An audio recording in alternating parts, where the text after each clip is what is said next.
channel, but I paused it instead of muted it. What is happening? Unprepared, Debbie, unprepared.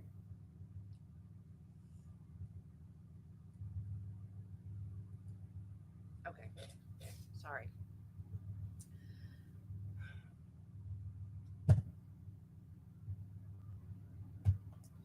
They just started back.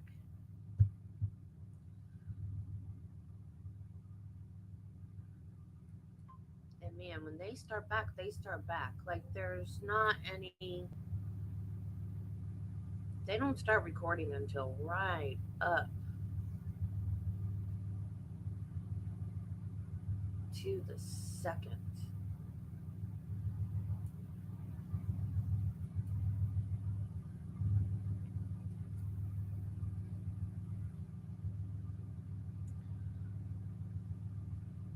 My nose itches. I don't know why my nose itches. All the time my nose itches. I'm waiting on Kelly to come back.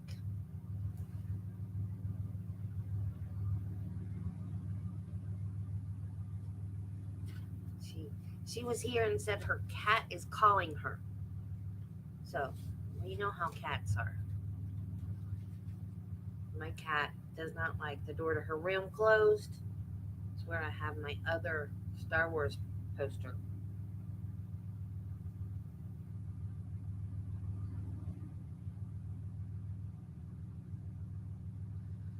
Even if she doesn't want to go in there, she just doesn't. Okay. She just doesn't like the door closed, even if she doesn't even need to go in there. She's like, "That's my room, mommy. You're not supposed to close my door."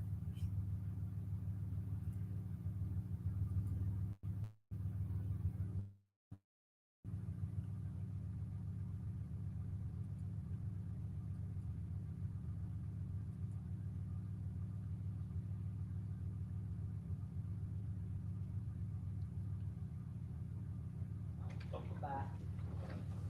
In our afternoon. Stay. Thank you, Your Honor. May it please the court. The state calls Michael Manigault.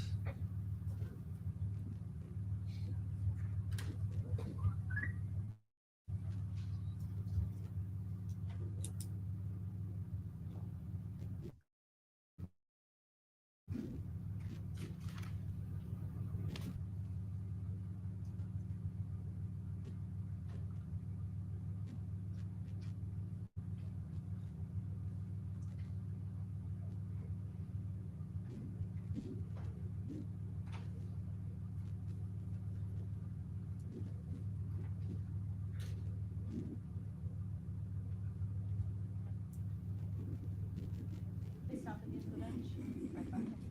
Please place your left hand on the Bible, raise your right hand. Do you solemnly swear or affirm to tell the truth, the whole truth, and nothing but the truth, so help you God? I do. Thank you. Please be seated. Oh, that is cool.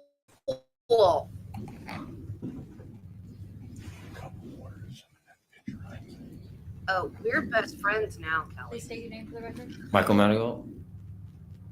Mr. Manigault, you reside in Greenville County? Yes, sir. And where do you live? Dale Street. And what do you do for a living? Currently, I'm a photographer And how long have you been doing that? since I was 6 years old. Back in 2020, 2021, were you working for John Mello? Yes, sir. And what did you do for John Mello? I was helping clean his house while he was out of town. And how long did you do that? On and off for several months. And what about October of 2020 through 2021? Was John Mello living in the United States during that time? I believe so, but I'm not entirely sure because I didn't keep up with all his trying to all his movements because I was at the time working 2 jobs and I had to keep track of everything going on at once. How did y'all meet again? Text messages or video chats. And so he would text you and ask you to do things? I was saying work when I was selling shit, sir. And what kind of things would he ask you to do? Guard work, cleaning up. If he was moving back to Italy, he was helping me clean his house up so he could get ready for sale. And what about, and how would he pay you? Cash. And where was this location? It was on Lake Street. Now, back in 2020, 2021, did you meet Zach Hughes? I met him while John was in Italy. I did a little work with around the house with Zach. That's about all I did with him. So how did you meet Zach? Through John. Through John, and then did you and Zach work together? On and off throughout a couple of days, yes, sir. And where would y'all work together at? At the house. Lake Street house? Yes, sir. And about how long did you do that with Zach? About 2 weeks starting with them. We were doing mostly outside work, a little bit inside, cleaning up around the house on the inside. And then after October 13th, 2021, did you ever talk with investigators? I was pulled over. I will get off the bus. I was stopped by 2 investigators at the vape store on Lawrence Road, taken back to the county. That when I was there, questioned if I had any involvement in the crime that I did not know I committed at the time. And was that Detective Sparkman and Master Deputy Wolf? Do you recognize Yes, them? sir. And what did you tell them? I had no idea what the crime was committed. I willingly gave them my phone to go through it so they could check everything. I gave them all the access codes, everything. So I had no. Voluntarily handed over your phone? Yes, sir. And what about, did you voluntarily give them your DNA? Did they swab your mouth? I don't recall. And did they ask you about any other associates that John Mello may have? No, sir. Not to my recollection. Well, did you not tell them about Zach Hughes? I knew Zach Hughes, but that's to the point where I only knew Zach Hughes because of John Mello. I didn't know him before that or during the fact, after the fact. No, but did you tell these investigators? That I worked with Zach Hughes, yes, sir. You told them, the investigators, that you worked with Zach Hughes? Briefly, not for a long period of time. Did you tell them that you knew Zach Hughes through John Mello? I would object to leaving. What did you tell them about I only knew Zach John Mello Hughes. and Zach Hughes? I only know John Mello. I knew John Mello for years. I knew Zach Hughes for a brief period of time. This whole situation, I had no idea about the murder, none of that stuff. Absolutely. But did you tell investigators? I only knew Mello. I only knew Zach Hughes through John Mello briefly. After we stopped working together, that's the last time I talked to him. Thank you, Mr. Nagle. Just to make sure I understand this, you knew Zach for just a total of about 2 weeks, is that right? Yes, sir. He's a good man, in my opinion. I know that's off record. Thank you. I think that's all. Thank you.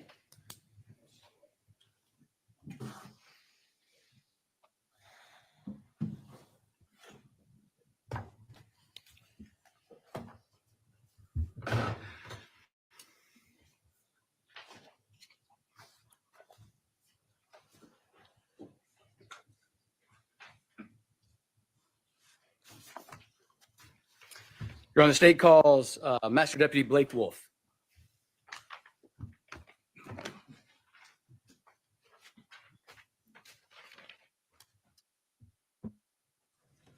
Do you solemnly swear or affirm to tell the truth, the whole truth, and nothing but the truth, so help you God? Yes, ma'am. Thank you.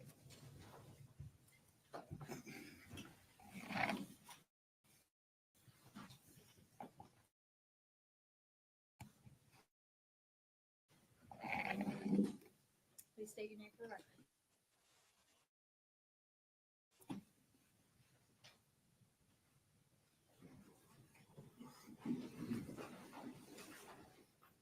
The Greenville County Sheriff's Office. And how long have you been working with them?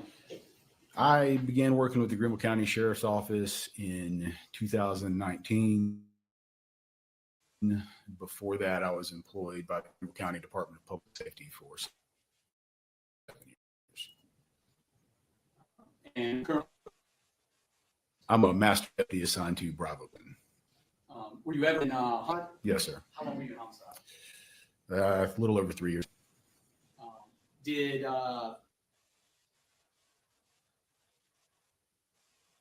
Yes, sir, I did.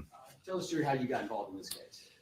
I was asked to co-lead this case with Investigator Sparkman on October 15th. When Miss Parcel was murdered, I was involved in another case. We concluded that case on the 14th, and then I was asked to assist with this case on the 15th. So on the 15th, did you head out to the scene? No, sir. What did you do on the 15th? So the first thing I was asked to do is a Google geofence search warrant for the location where Miss Parcel was murdered. And what is a Google geofence? So if you have any Google apps on your cell phone and allow them to store your location data, we can find out, we can get access to that data through Google. So when we have a location where a murder occurred, we can send them a search warrant for that location, a specific radius around that location for a time frame. And if any devices were in that radius, they will let us know. But that only applies to people who allow them to track their location data. And did you recover anything of significance from those efforts? No, sir. So what else did you start doing involved in this case? On October 19th and the 20th, I went back out to the Canebrake neighborhood and continued canvassing the area for potential witnesses or additional security footage. So we heard Master Deputy Stokes talk about canvassing this neighborhood. Were you doing sort of the same thing? Yes, sir. Did y'all do it two separate times? Yes, sir. Why is that? People are at home. People come and go. You know, her murder happened earlier in the day. People could have been at work. So we go at, usually more than once at different times just to try to catch people when they're at home. And in doing so, did you talk with Donna Gorman? Yes, sir, I did. About when did you talk with her? That'd be the afternoon of October 20th. And at that time, had y'all obtained ring cameras and video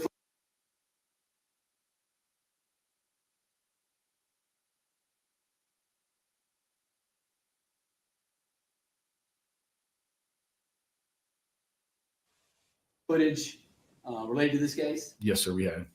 And did you show her a copy of the individual that was on a bike at that time? No, I did not. Did anybody else speak with Donna Gorman? Investigator Riley Stokes. Do you know when he spoke with her? The day of Miss Parcel's murder. All right. About when did you obtain video footage of a suspect leaving on a bicycle?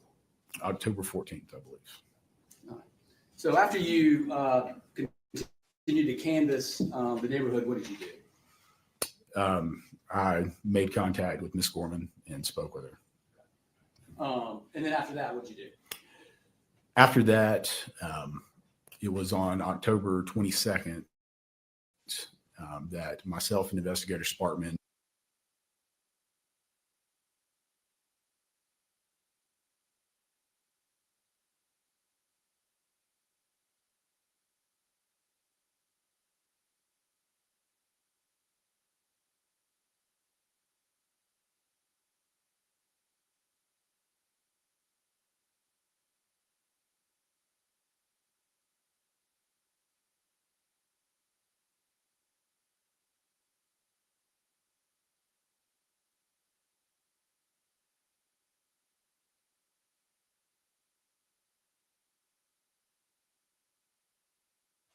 learned that Michael Manigault is somebody that was familiar with John Mello, and it was suggested that we speak with him.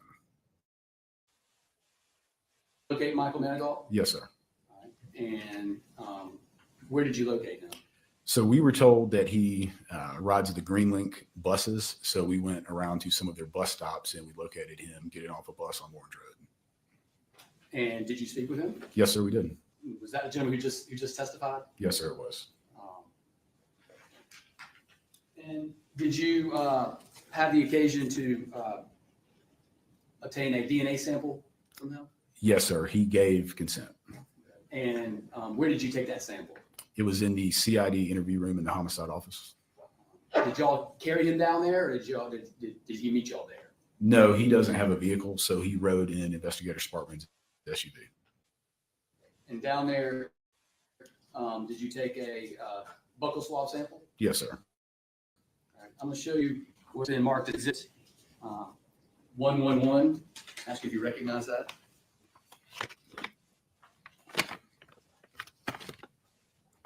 Yes, sir. What is that? This is the packaging for the buccal swab that I collected from Mr. Manigault.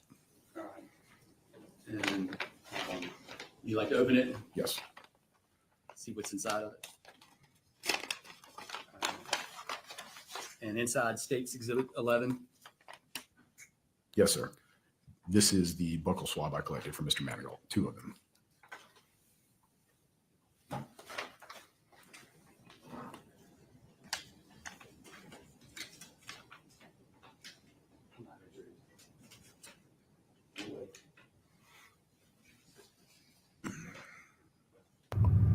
I'm muted. Dadgummit.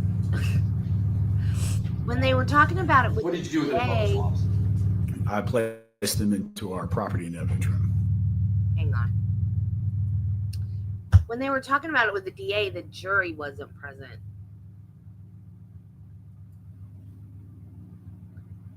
Hold up.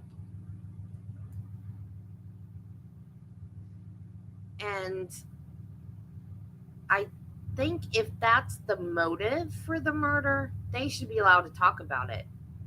Because that, to me, is a really good motive. If I knew that somebody was doing that to my kid, absolutely that's a good motive.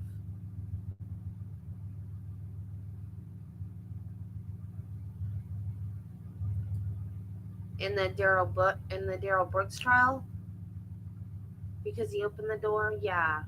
And like the defense attorney,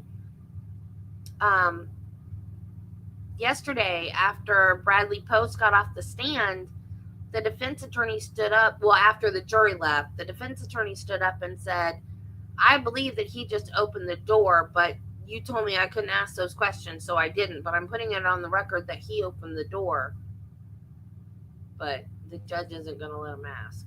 So that photographer, was he the one taking the pictures? Like, how did they find out about this guy? How is he connected? Well, no, if he's a friend of the ex, he wouldn't be the one taking the pictures. I'm not sure how this guy is involved. Like, the questions, he was up there for what, 5 minutes, if that, and the questions they asked him,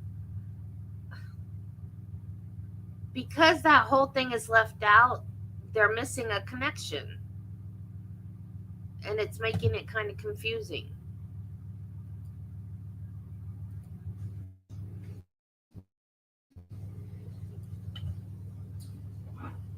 Now, after you spoke with Mr. Manigault, what did you do? I began researching Zachary Hughes. And so how would you go about doing that? So I started, I just did a basic Google search of Zachary Hughes, Greenville, South Carolina. Yeah. I found, maybe approach. Sure.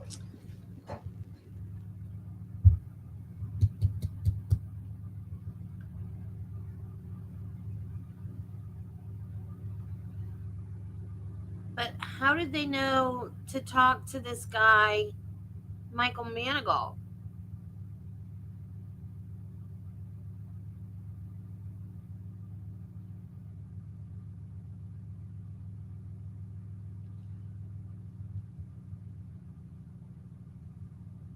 I gotta say, they have been really good at laying foundation in this trial. Because every single witness they have brought up, it's been like, who is this person and why are they asking them these questions? But it's been for foundation. And then when they go to the next witness, you figure out exactly why. So Master Deputy Wolf, in trying to locate Zachary David Hughes, what did you do? so I began by just doing a basic Google search of something along the lines of Zachary Hughes, Greenville, South Carolina. The first thing I noticed is there were several articles online about him being a pianist, being famous for being able to play music by memory. Pianist. And then once you had that information, what did you do? So then I logged into my South Carolina DMV online account and I obtained a picture of Mr. Hughes's driver's license, his DMV photo. I showed that photo to Mr. Manigault just to confirm that I was looking at the same Zachary Hughes that he was referring to. Was it confirmed? Yes, sir. So once you've confirmed the person that you're looking into, what did you do next? Well, I continued to look at his DMV online account. And one thing that I found was important is the address on his driver's license was 200 Tyndall Avenue. 200 Tyndall Avenue is located within the city limits of Greenville.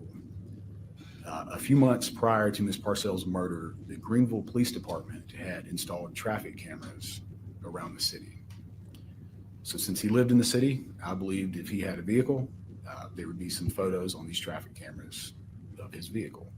So also using my South Carolina DMV online account, I found that he had a gold 1999 Ford Ranger registered to his name.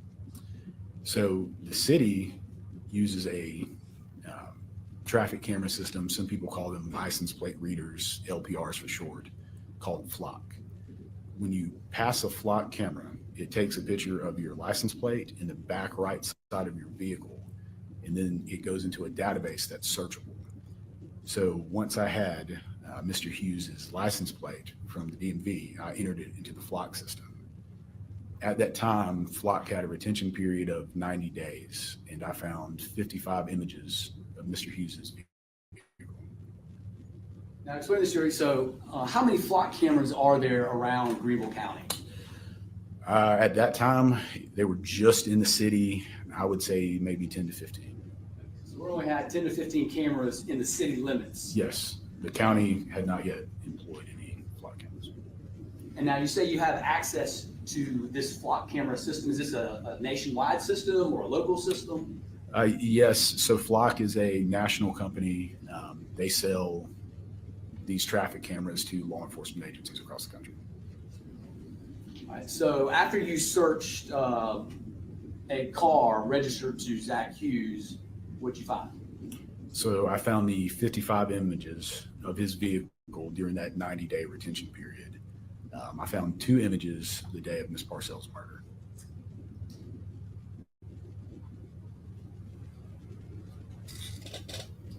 I'm going to show you what's been marked as States Exhibit 114 and 115.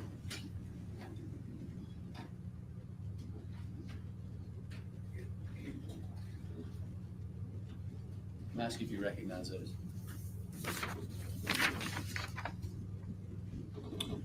Yes, sir. These are the Flock pictures of Mr. Hughes' vehicle on October 13th, 21.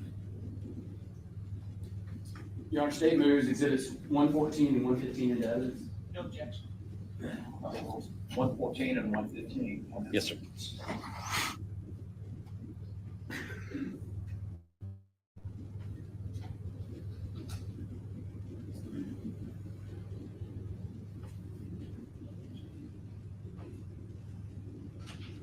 All right, I'm showing you States Exhibit 114. Can you tell the jury what's in this photo and the time and date? Yes, sir. This is a photo of Mr. Hughes's 1999 Ford Ranger. It was captured at 2:31 p.m. on October 13th at the Bunkman-Rutherford intersection. And then you can see a black bicycle in the bed of his truck. So that was at 2:31 in the afternoon. Yes, sir. Why was this significant? Because we had the video of a suspect leaving the crime scene on a black bike. I'm going to show you what's States Exhibit 102. Was this what you were trying to compare it to? Yes, sir. And what was your conclusions? My conclusion is that there's a lot of similarities between the bike in the photo you were holding up and the bike in the bed of Mr. Hughes' truck.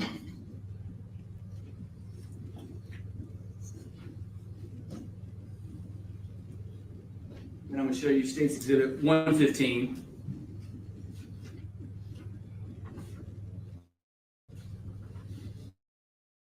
What is that? That is another flock camera of Mr. Hughes' vehicle at night. Burns in white, 7:30 on the same day. But you can't really see anything. No, sir.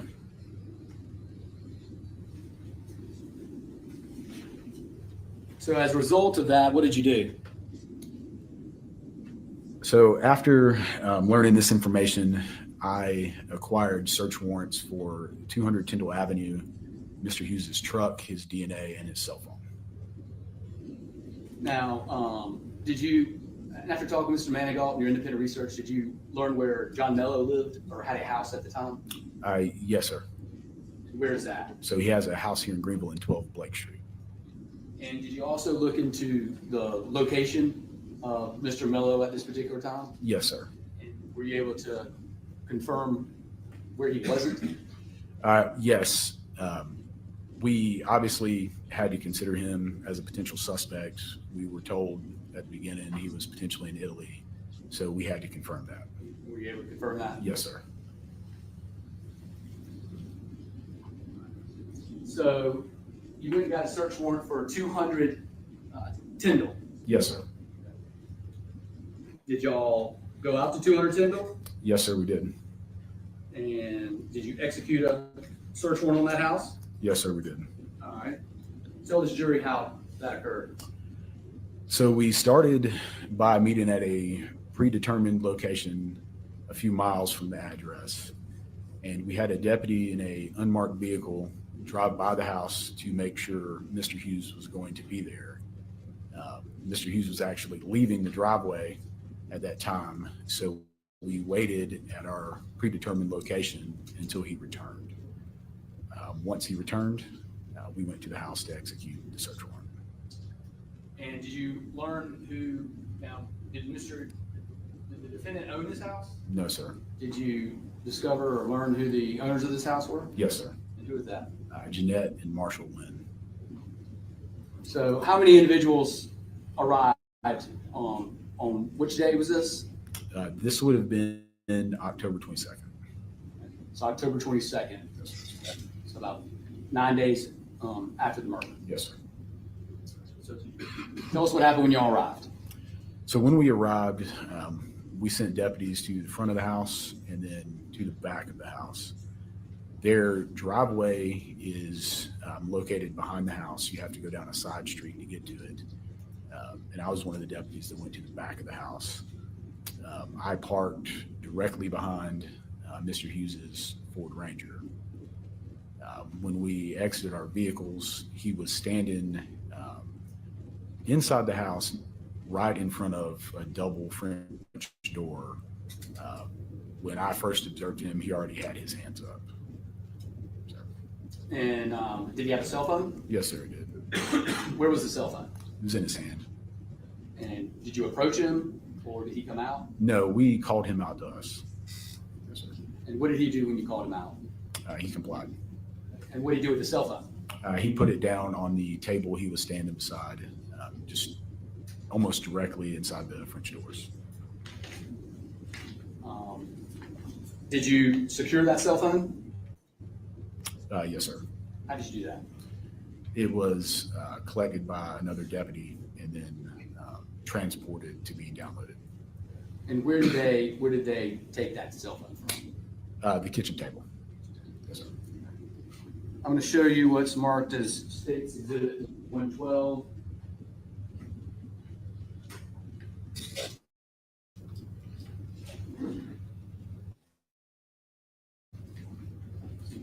Recognize this?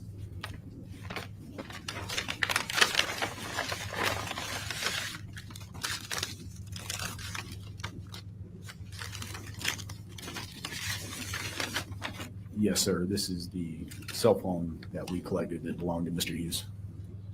Your state was Exhibit 112 in evidence.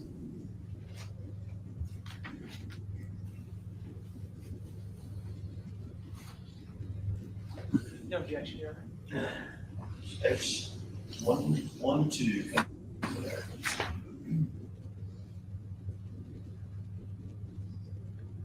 So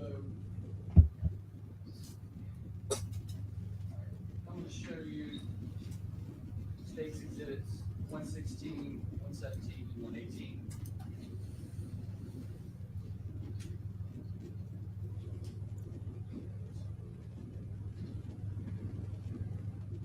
Ask if you recognize this.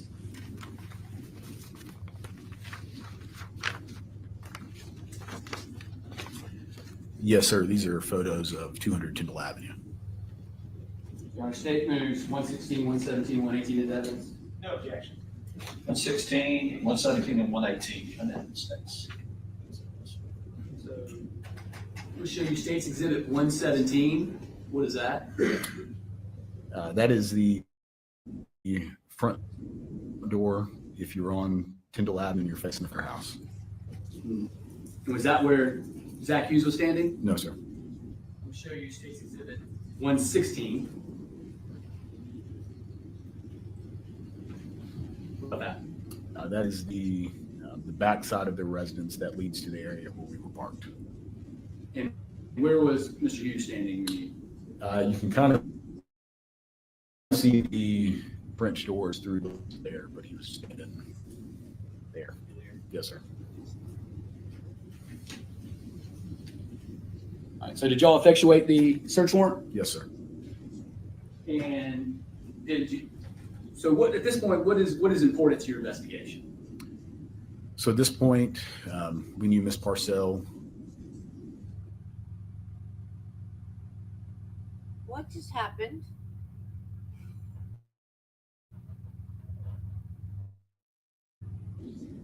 Investigation. Weird. So at this point, we knew Miss Parcel. What is going on? That was with a shop jack. So we're describing anything those means. Clothing, book bag, a bicycle, things like that. And did y'all search the house looking for those items? Yes, sir, we did. What about who was there, who was living there during the time of the murder?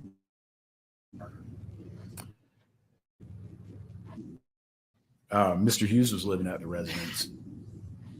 I assume. How do you know that?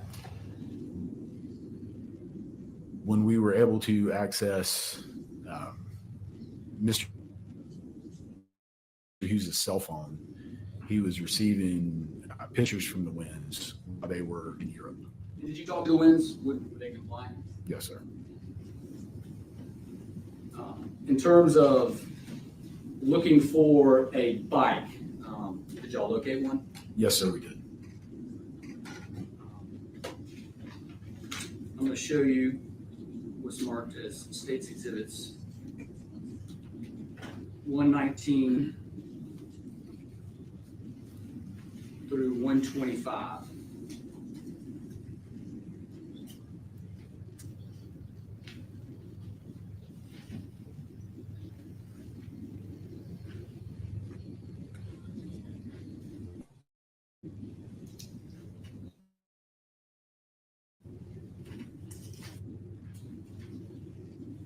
I'm going to ask you to look at States 119 through 125 and ask you if you recognize those.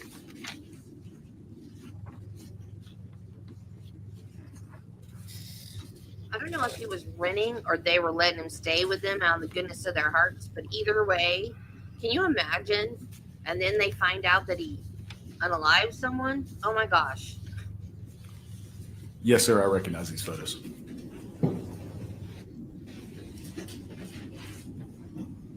I apologize. I'm going to backtrack 2 seconds. Forgot one of my exhibits. But I'm going to That's show the you second time he's done that. what's been marked as State's Exhibit. He did that yesterday too. I need a number.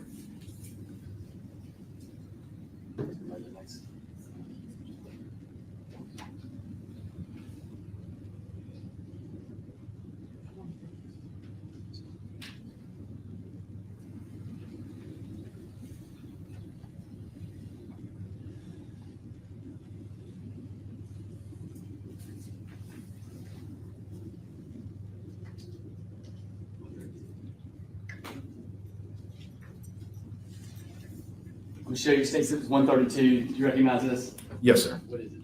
So that is a photo of Mr. Hughes' vehicle with the bike in the bed of the truck on the day of Miss Parcel's murder.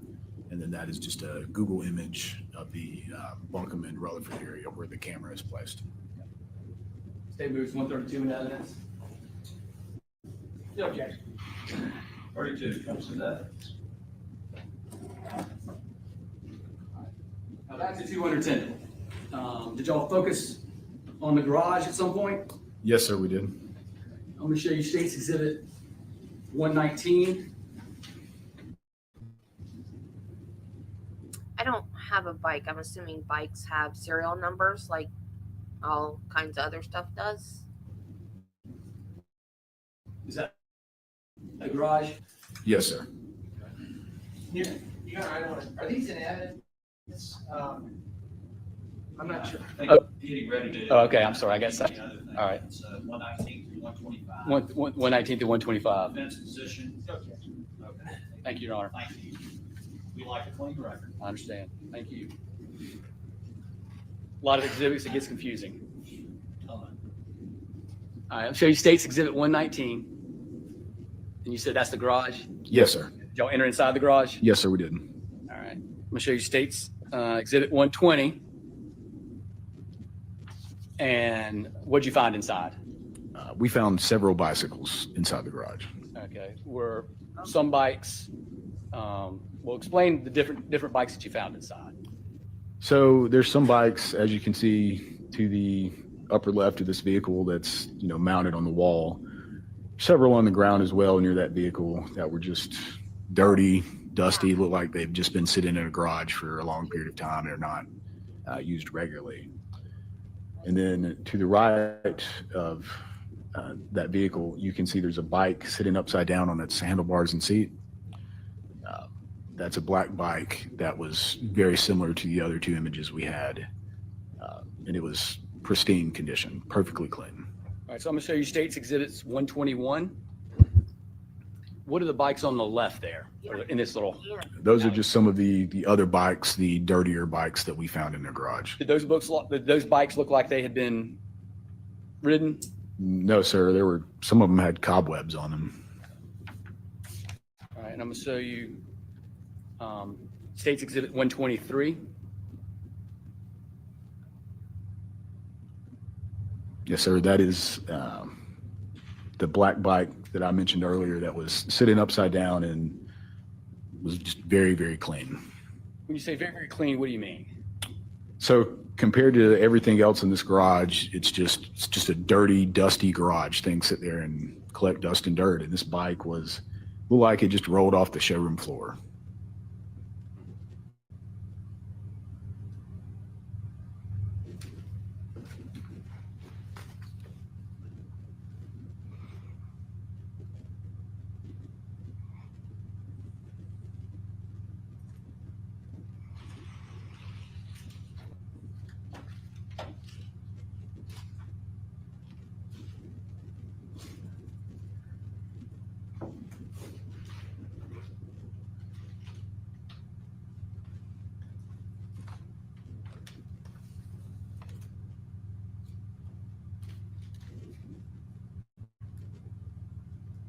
I'll show you what's marked as State's Exhibit 133. You recognize this? Yes, sir, I do. What is this? This is the bike that was seized from the garage at 200 Tyndall. State movement is 133 in evidence. No objection. No objection, 133 comes in. Did you do any comparison with this bike with the other photos? Yes, sir. And what did you conclude? There's a lot of similarities, such as the frame of the bike, the shape of the handlebars, the placement of the brakes. And you compared it to the photos from the Ring cameras? Yes, sir.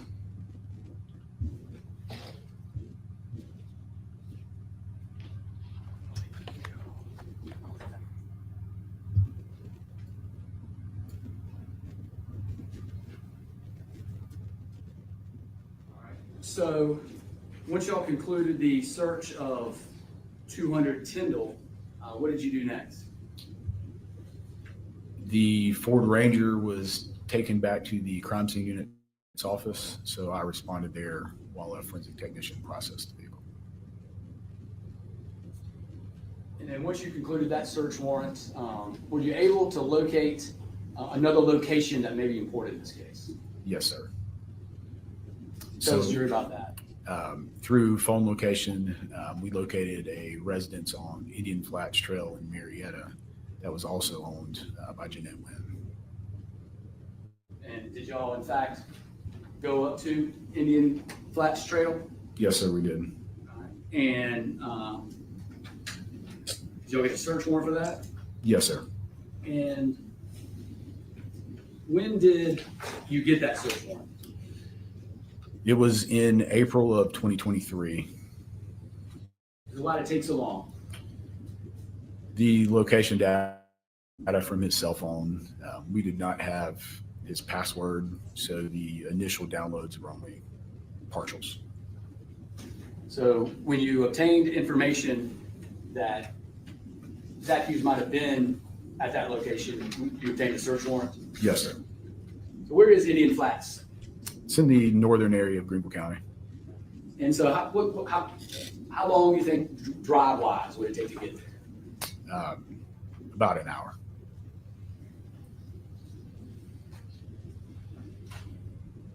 All right. So when did you go up there to serve a search warrant?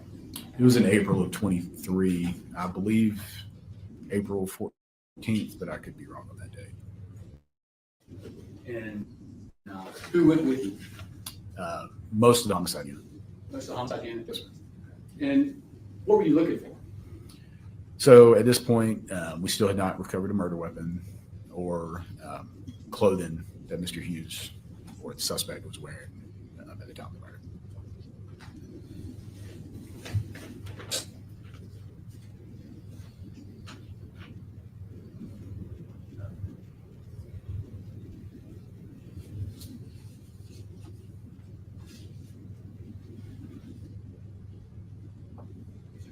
I have numbers on these.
All right, Master Deputy Wolf, I'm gonna show you 130, States Exhibits 134 through 139. Ask if you recognize those.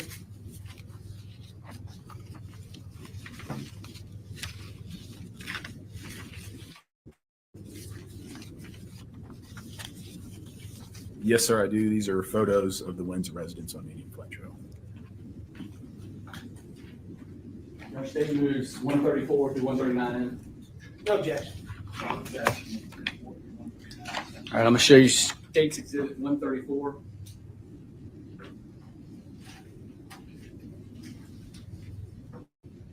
What is that? That is the front of their residence there. And then on the tree on the right side, you can see a trail or deer camera. That we're referring to right there. Yes, sir. Now, as far as location or seclusion related to this house, where would you compare this house? Oh, this is in the middle of the woods on a mountain. You could walk around naked and there's nobody to see you. So there's no neighbors near you? No, Naked. Nobody? nobody. Now, did y'all walk all around this house and Yes, sir. look at different locations?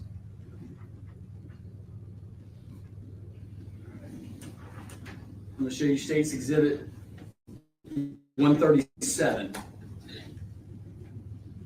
What is that? That's fire pit or burn pit there on their property.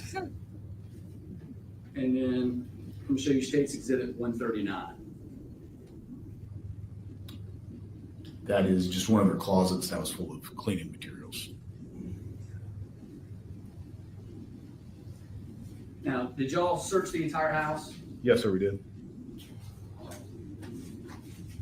and the surrounding areas? Yes, sir. How deep did y'all go into the woods? Pretty good bit. Y'all ever locate anything? No, sir. What about that trail camera? That was seized under the search warrant, and then I obtained another search warrant for the SD card contained within it. So what is a trail camera? Do you know? Yes, sir. Most people just use them to take pictures of animals. Some people that hunt put them up in the woods to see, what's in that area. Most of them are motion activated. Did you seize that trail camera? Yes, sir. And what did you do with it after you seized it? I took it back to our office. And were you able to look at any photos on the trail camera? Yes, sir. How do you do that?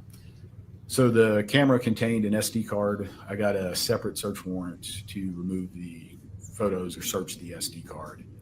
After that, you just plug that SD card into any SD card reader and all the pictures are there.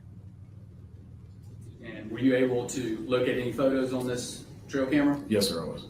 I'm going to show you State's Exhibit 140. I know they got to look at everything, but what evidence would be That's on correct. the trail camera an hour away?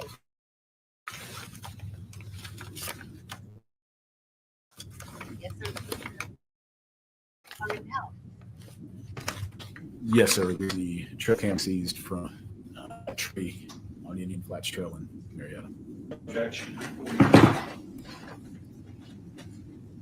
And you were able to locate some photos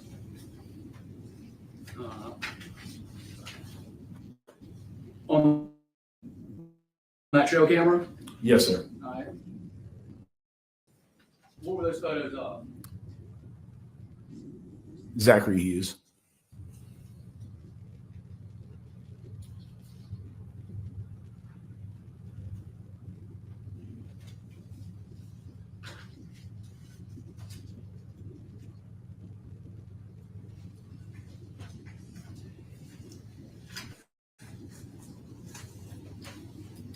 I'm going to show you State's Exhibits 141 through 145.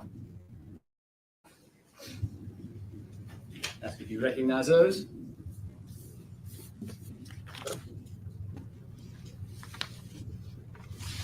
Yes, sir. These are photos of Mr. Hughes that were recovered from that trail camera.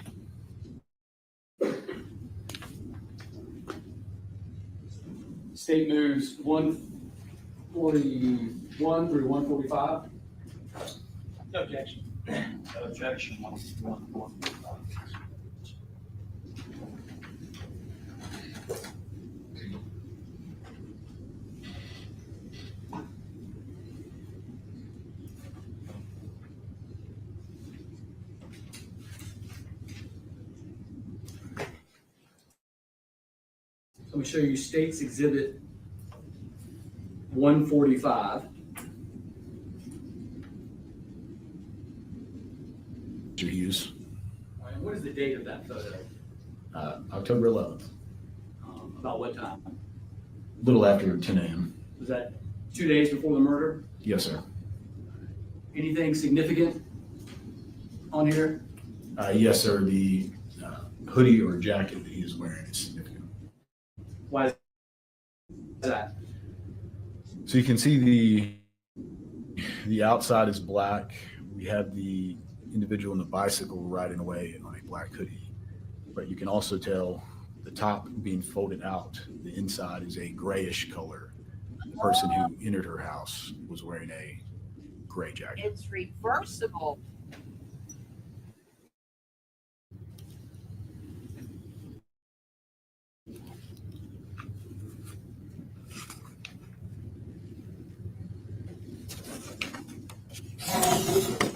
105. Is this the photo that you're referring to? Yes, sir, it is. Is this what is this photo? It's a photo of a person entering her house shortly before she was killed. And what color is the sweatshirt? Gray.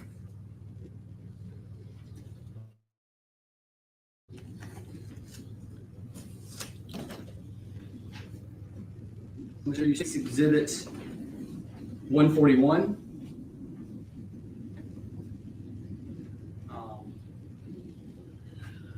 What kind of haircut does Mr. Hughes have at that time?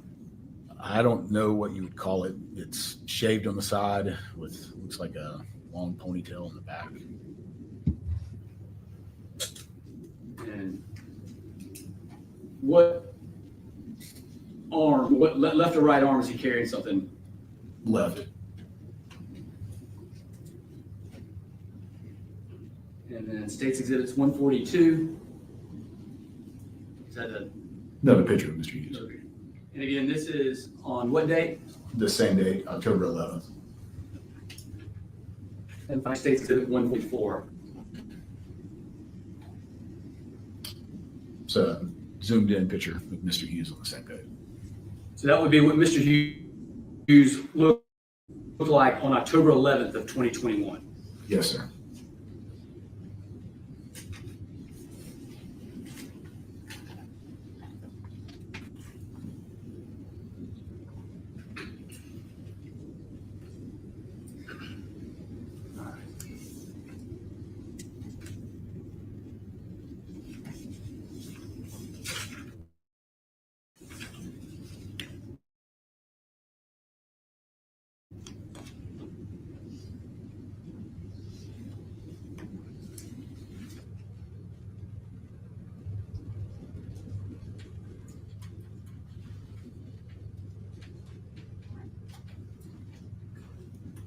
Just a couple more questions, Master Deputy.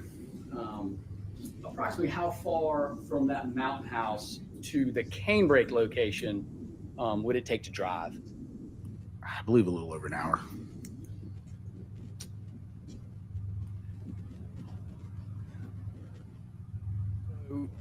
How many flock photos did you locate of Zach Hughes's car when you did the search? 55. Right. And of all those photos, how many did you find his car with a bike in the back? Just one. And on what date was that? October 13th of 2021. Thank you. Answer any questions the defense counsel may have. Yes, sir.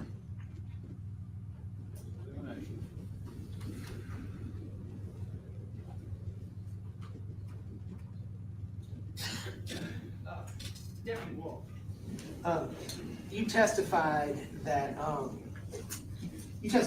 one of the reasons why you thought that the other bikes in the Wynn garage had not been ridden was you saw cobwebs on them, right? Yes, sir.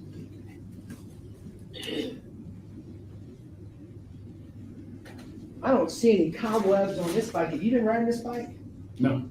Did you ride this bike over from the P&E? No, sir. Okay.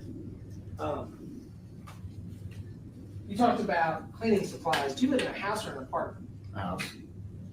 Do you have cleaning supplies in your house? Yes, sir. Do you have them in a closet? In the closet under sinks.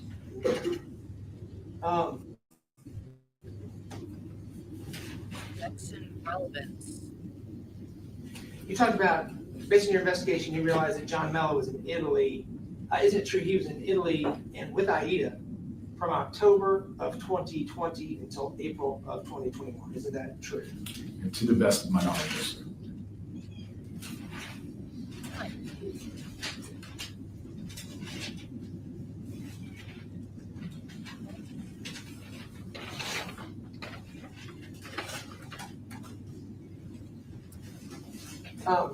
You said a word I want to make sure I understand. You said that you could be at the Wynn Mountain House and you could be what and nobody could see you? You could walk around there. Okay. Talked about, can I see your house?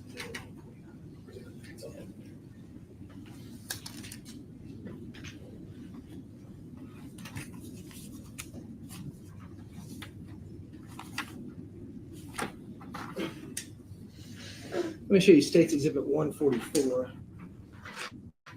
Take a look at this. Yes, sir. Deputy Wolf, isn't it true in 144, that picture shows a person who's clean shaven? It's hard to tell. There's a bit of a shadow in the neck. Can you see a beard on that man? No. Ooh. See a beard in that picture. But it When wasn't. you went to 200 Tyndall to execute that search warrant, did you go by yourself? No, sir. There were numerous police officers on scene, isn't that right? Yes. And some of those police officers were armed, is that right? They're police officers. Everyone's armed. And, you talked about how the winds complied that day, isn't that true? Yes, sir. Isn't it true, my client, Mr. Hughes, complied, didn't he, that day? Yes, sir. Did.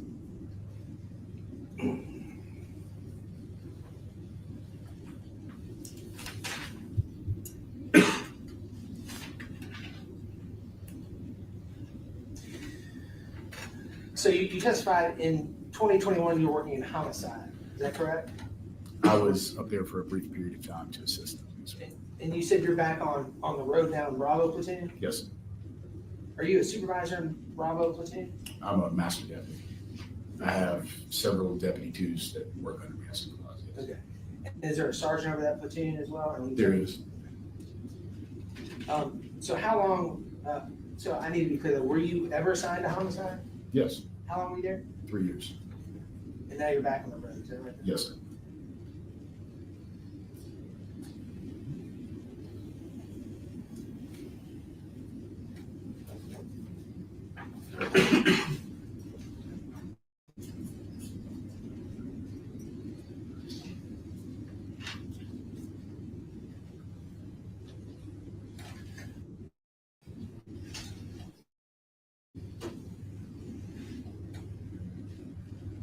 You heard, were you in this courtroom when Deputy Riley Stokes testified? Yes, sir. And you heard his testimony about the videos that were obtained from residences in Canebrake, is that right? Yes, sir. They're allowed to And oh, the leads on the case. isn't it true, and I want to say it's 8:45 or 9 o'clock, something like that. Well, let me ask this. Do you recall when he said the first video was that was significant? The first time he saw any vehicle tracking?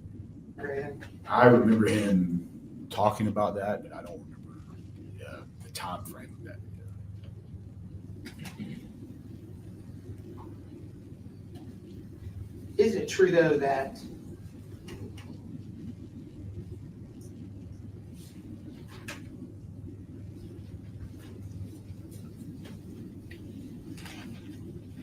one second.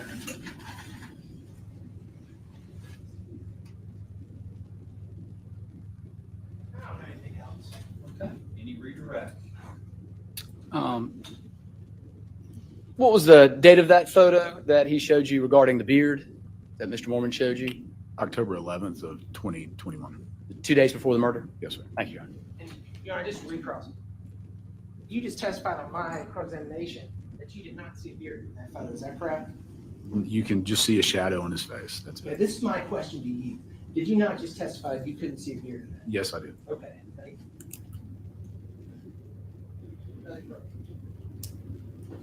Any reread? Correct. No, Your Honor. Okay, you may step down.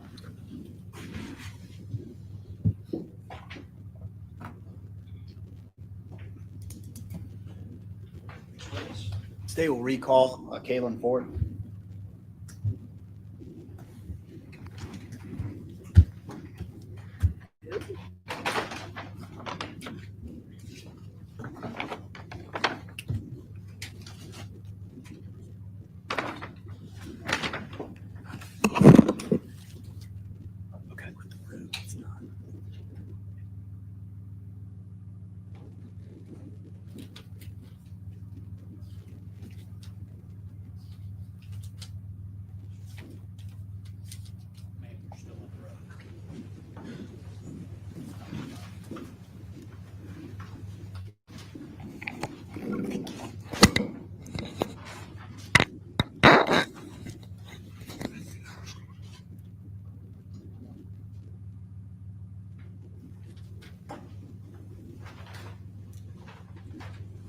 Ms. Ford, hello again. Hello. We've gone through your background for the jury, but were you still involved in this case at the time that the home on Tyndall was being processed by law enforcement? Yes. So when you were involved, were you doing essentially the same procedure, same duties as you were at the Canebrake home? Yes. And were you tasked of going through the Tyndall home and taking photographs of that home? I was. Were you able to identify the rooms of the house? Yes. Were you able to identify which room was the defendant's room? Yes. How? The homeowner stated it, and he had personal belongings in that room that were observed as well. Okay. If I showed you pictures that you took in that room, would you recognize them? Yes.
That's a weird face.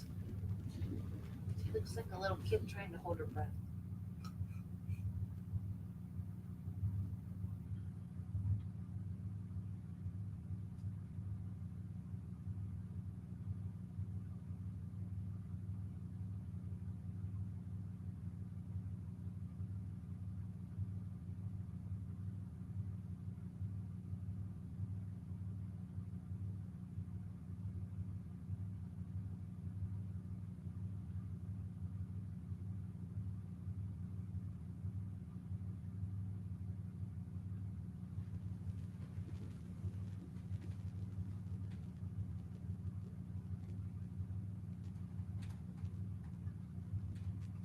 Showing you what is State's Exhibits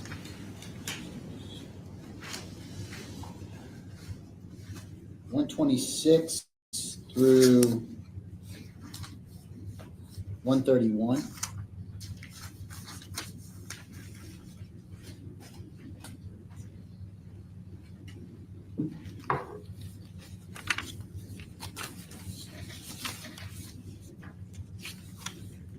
Yes, I took these photographs. All right, this time the state would move into evidence, State's Exhibit 126 through 131. No objection. Objection, 126 to 131. I'm just going to go through these with you up here. What is 126? So this is a photograph of a shoebox that had been located inside of his bedroom that contained multiple knives and sheets. Oh. 127? It's a photograph from his bedroom. There was a storage bin that had the name Zach on the top. How is that spelled, Zach?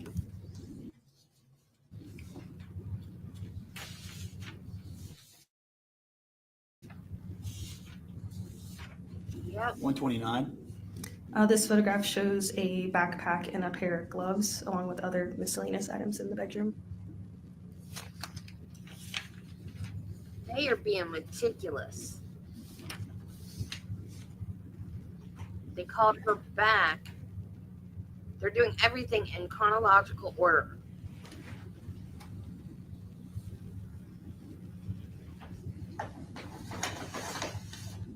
They're making sure that this is airtight.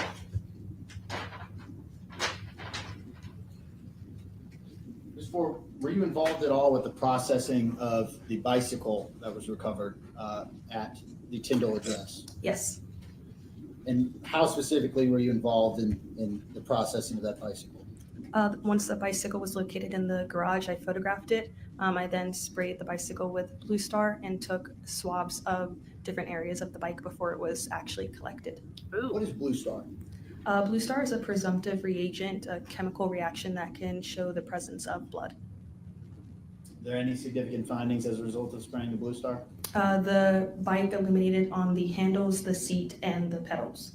Okay. Wow. What did you do thereafter as far as processing the bike? I then took swabs from those 3 separate areas that glowed. Did you take swabs of the handlebars of the bike? I did. If I showed you those swabs, would you recognize them? Yes.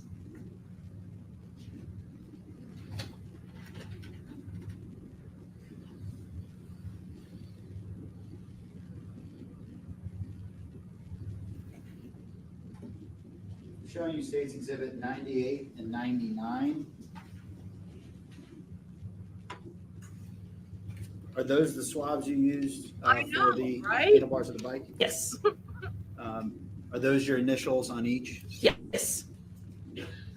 Is one for the left handlebar, one for the right? Yes, 98 is from the right handlebar and 99 is from the left. After you collected these swabs, what did you do with them? They were submitted into evidence.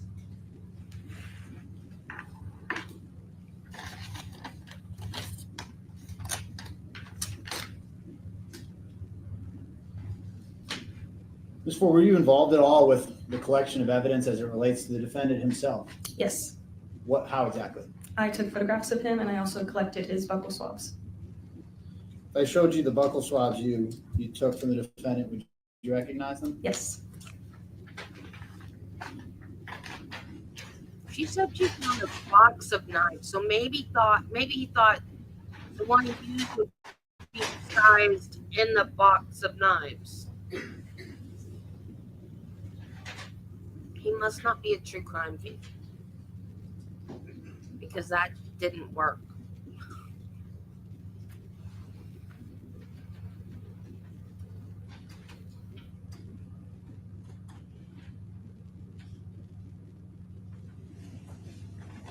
I'm going to show you what's marked as States Exhibit 100. Can you identify what I just handed you? Yes, it is the buccal swab from Zachary Hughes. Did you take several? Yes. Or did you take 2? Yes. Is that typical? Yes.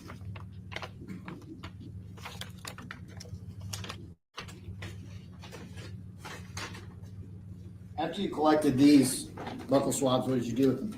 They were submitted into evidence.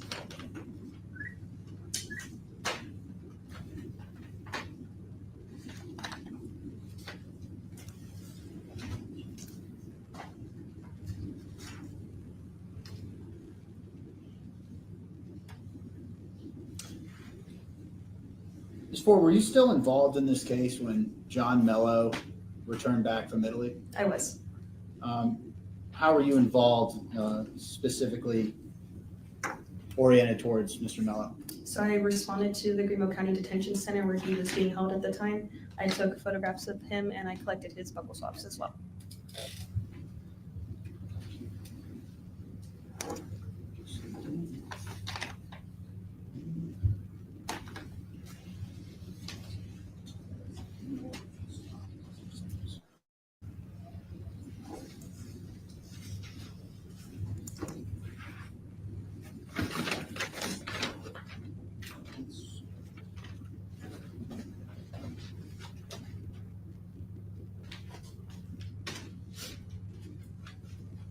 One moment, Your Honor. I'm trying to find-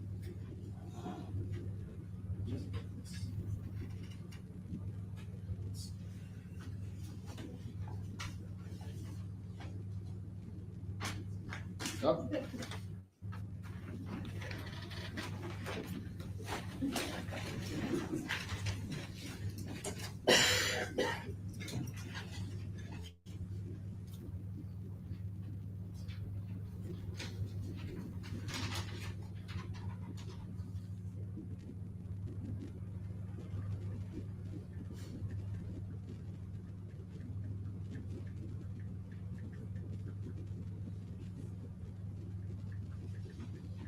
Show you what's marked as State's Exhibit 101.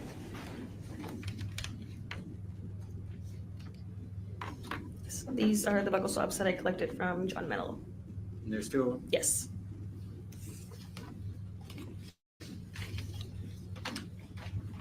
What did you do after collecting State's Exhibit 101? Those are also sent evidence.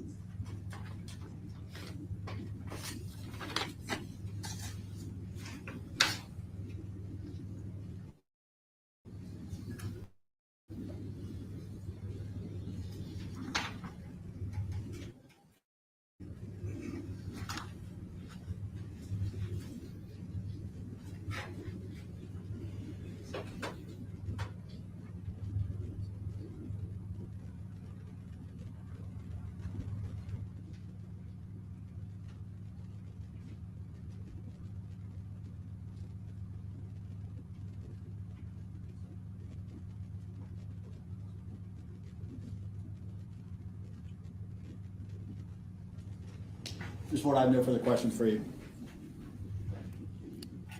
False.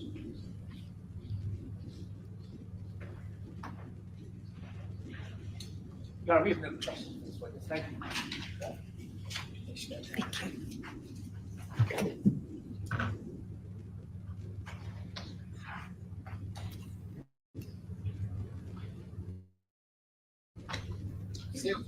Allison Moore, right?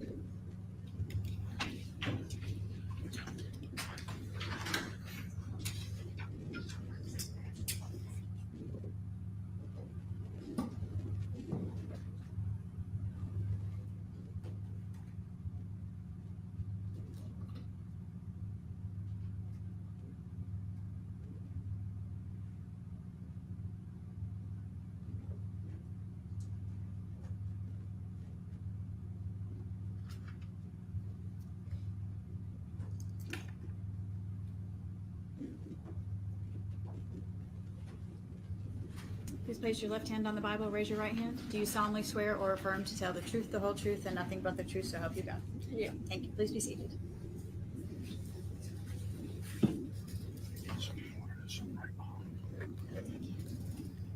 Please state your name for the record. Sergeant Allison Wright.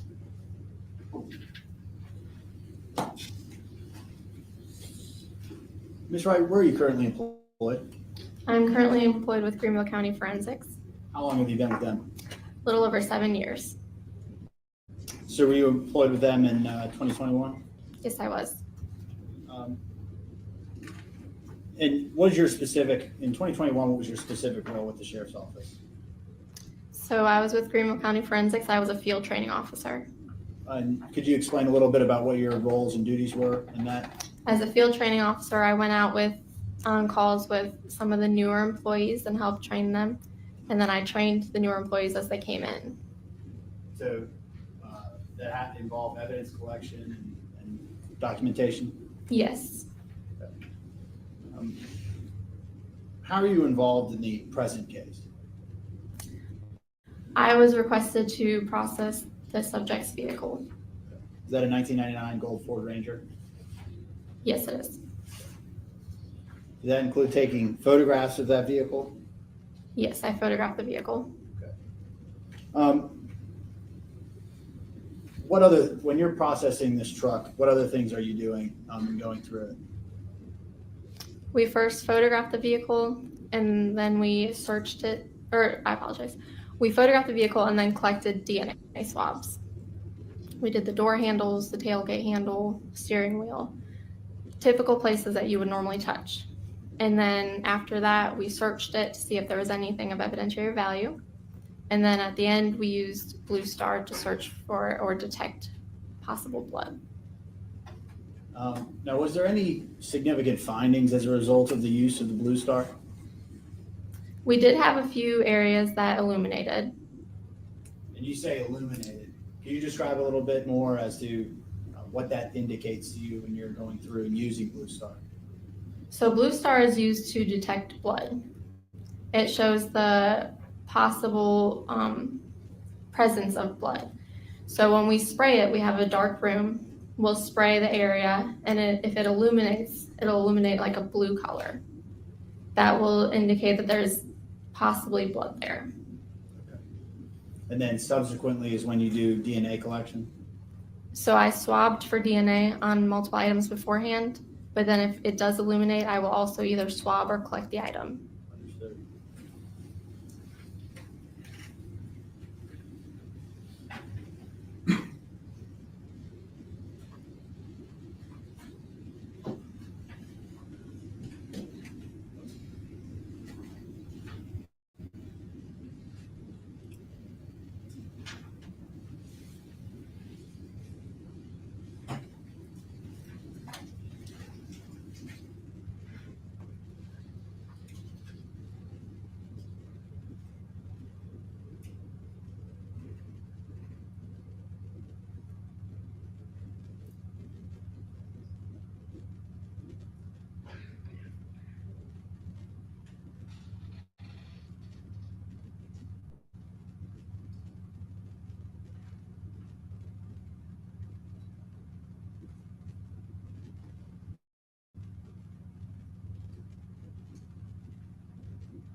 Show you 146 to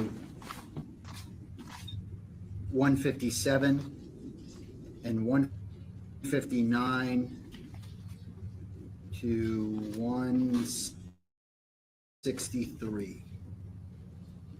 Do you recognize, let me know if you recognize those photos.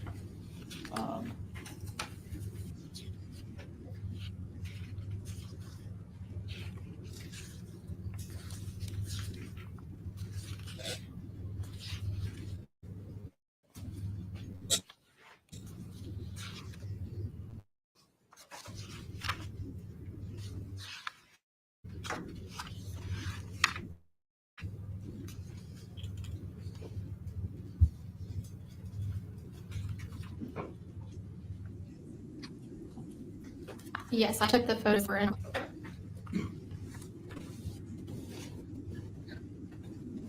All right, this time they move to evidence page 146 to 157 and 159 through 163. No objection. Objection, stage 146 to 157 and 159 to 163. Show you stage 147.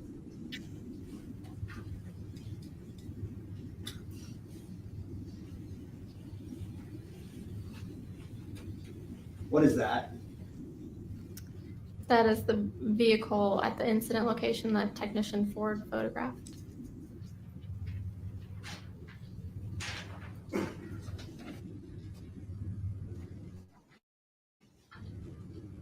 $151.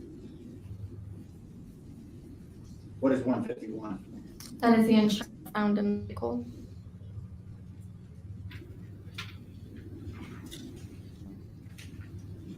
Show you 152.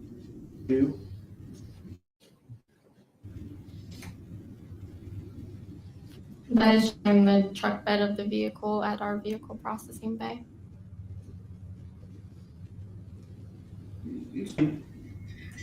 We bring it back to a different location in order to have a secure location where we can take our time on processing it.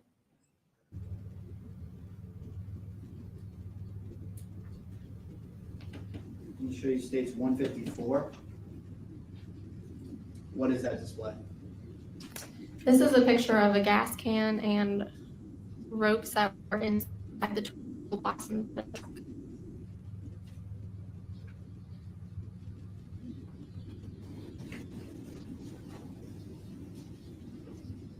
Show you 159.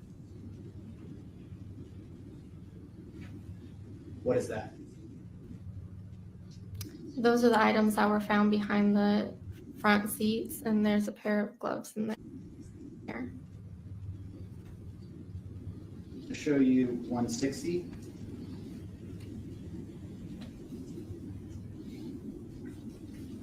What is 160? That was a pack of gloves that was located behind the seats in the vehicle. And just going back to 160, how many pairs of gloves does it say are in that pack? It says there are 6 pairs. Show you 161.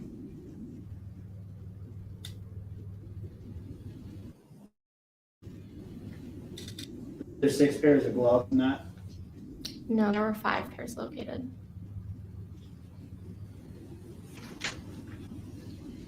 And finally, 163. That's showing the bed of the truck and the toolbox that was in the bed of the truck.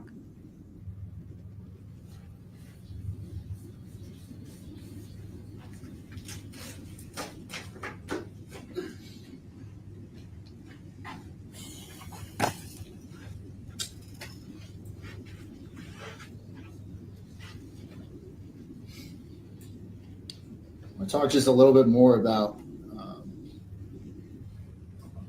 Blue Star. Is blood the only thing that Blue Star might use to hit on? No, there are some additional false positives that Blue Star can.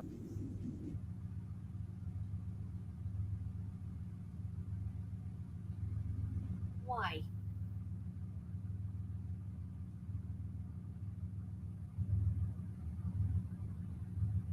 What just happened?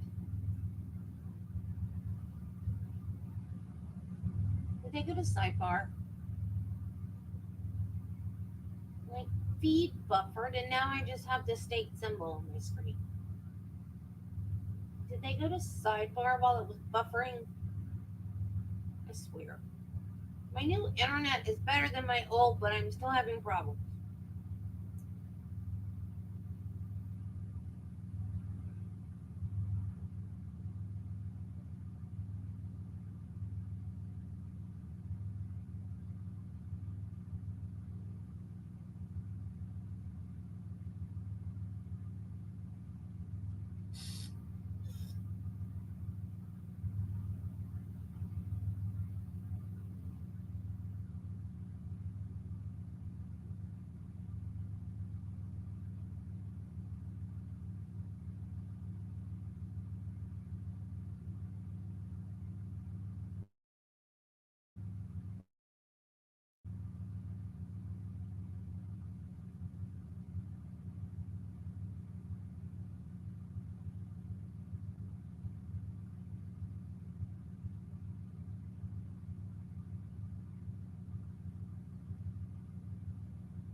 Unless they went to their afternoon break while it was buffering.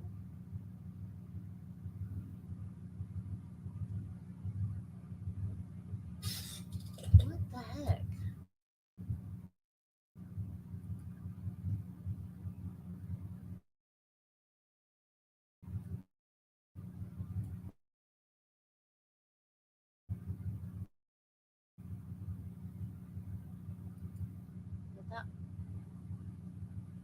I gotta say, I am impressed with how they are being so methodical. It is confusing me a little bit, even though I am a veteran trial watcher. It is still confusing me a little bit because I'm like, why was this witness up there? Why are they calling this person for like 5 minutes and nothing is really, like, we don't really know who this person is or why they were called? But then when they bring the next witness up, they're just laying foundation. And I understand. And even still, the defense attorney is objecting quite a lot. And I have a feeling that this prosecutor saw that coming. And I think that is probably why he's being so meticulous about making sure he's got the foundation laid. Because this defense attorney has several times now objected regarding chain of custody, and the chain of custody is rock solid. So I have a feeling this guy's just going to object wherever he can object. Also, and I might not be understanding or I might be naive, but there's, to me, not yet.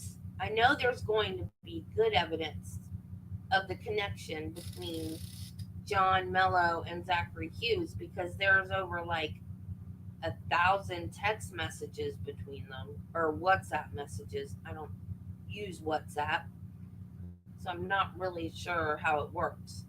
But there's over 1,000 messages between them, so there's gonna be a connection. But as of right now, I don't see a connection between the two. So I'm sure all this preliminary stuff, foundation stuff, he wants to make sure that none of this stuff gets thrown out on a technicality because he wants to make sure he can get that connection to stick and stick good. And I'm still not super clear on the connection with that photographer guy,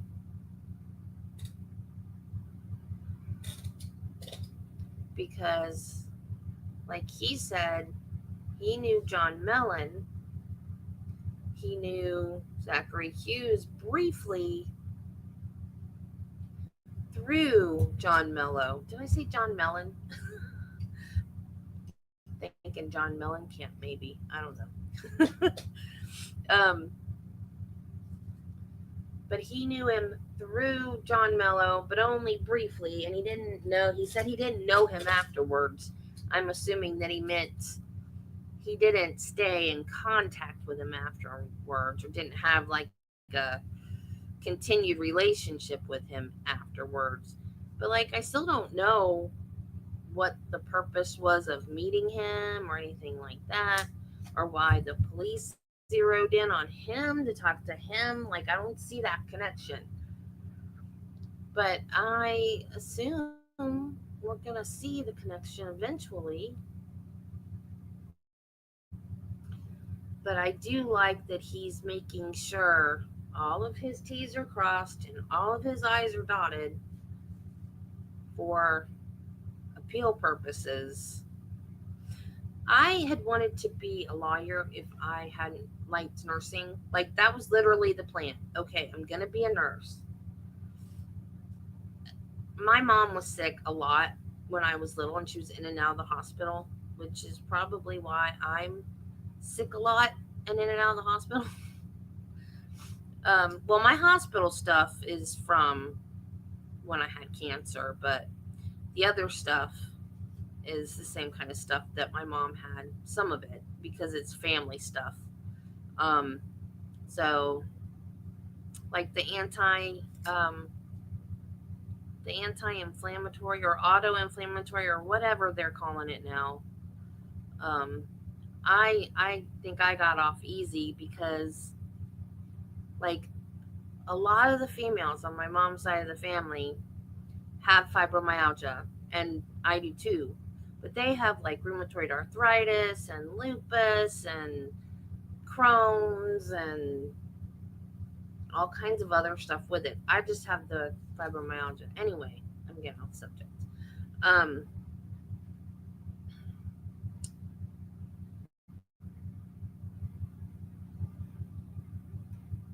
I got so far off the subject I forgot what my point was. I hate when I do that.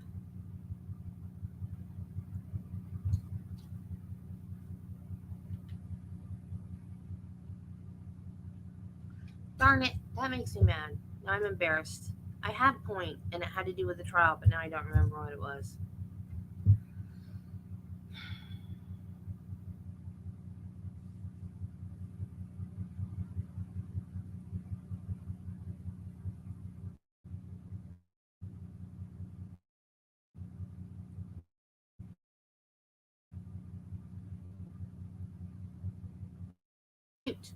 Why is my screen purple again? Oh, thank you. I have the state seal back. I don't know. Maybe I'm going to have to go to the next higher speed.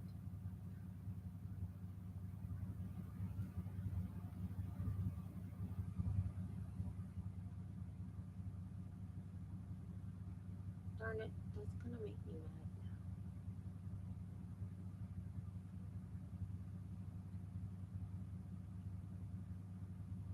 I miss Judy because when I do this and Judy's here, she gets me back on track. I couldn't survive without Judy anymore. I'm so used to depending on her for everything. How dare she go on a cruise?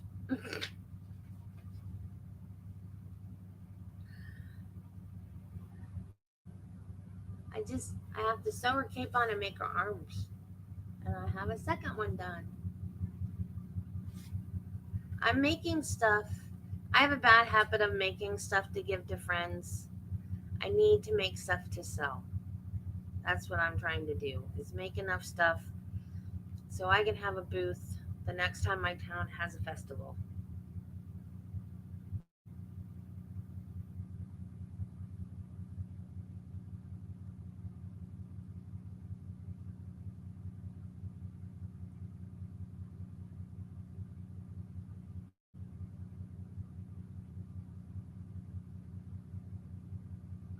And my town has festivals.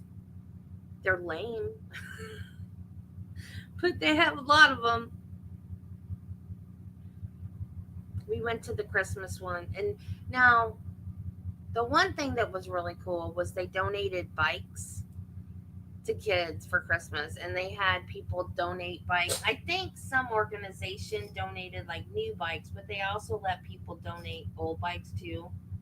You know, like if your kid had outgrown their bike and they were going to get a new bike for Christmas or whatever, they let people donate their old bikes. And there were bikes as far as the eye could see. There were so many bikes for that bike raffle. It was amazing. But where they set it up and it was at nighttime, they didn't have street lights in the area where they set it up, so it was hard to see. They were giving everything away for free though. You got like free candy and free hot chocolate and I think free cookies and free hot dogs and but there was no light. I mean, they had Christmas lights up, but it was still hard to see. So you're walking around in the dark and the cold, trying to eat a hot dog and cotton candy and hot chocolate that had gotten cold. So it wasn't really hot chocolate anymore. They try though. They try.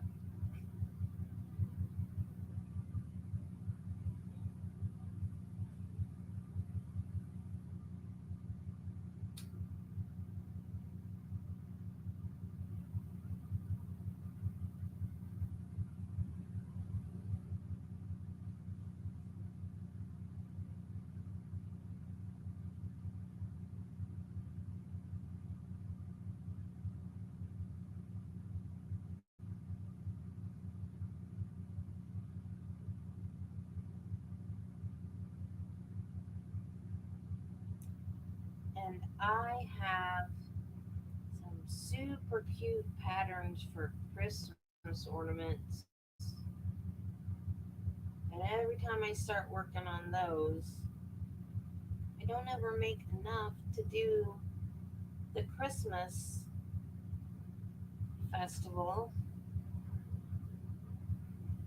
Like they have the one at night with Santa Claus and all that. That stuff is all free. But then the next day in the afternoon they have the one like where they sell crafts and stuff. I didn't go to that one this year.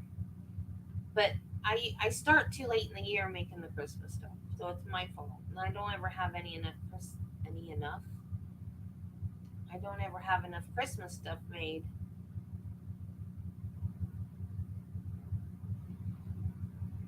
And usually because I've been making Christmas presents for friends because I'm always making stuff for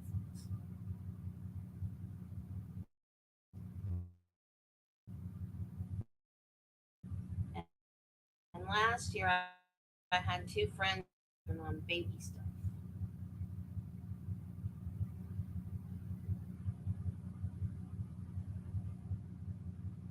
I made some cute hats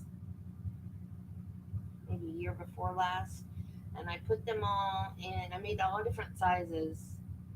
I think I got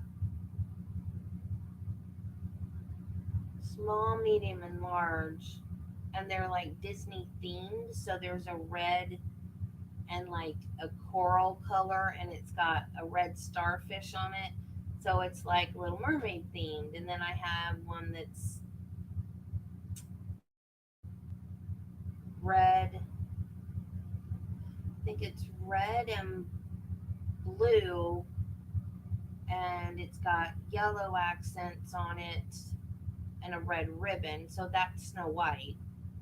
And then there's one that's blue and silver, and it has a white snowflake on it. So that's Elsa. And it's like this. They're not like blatantly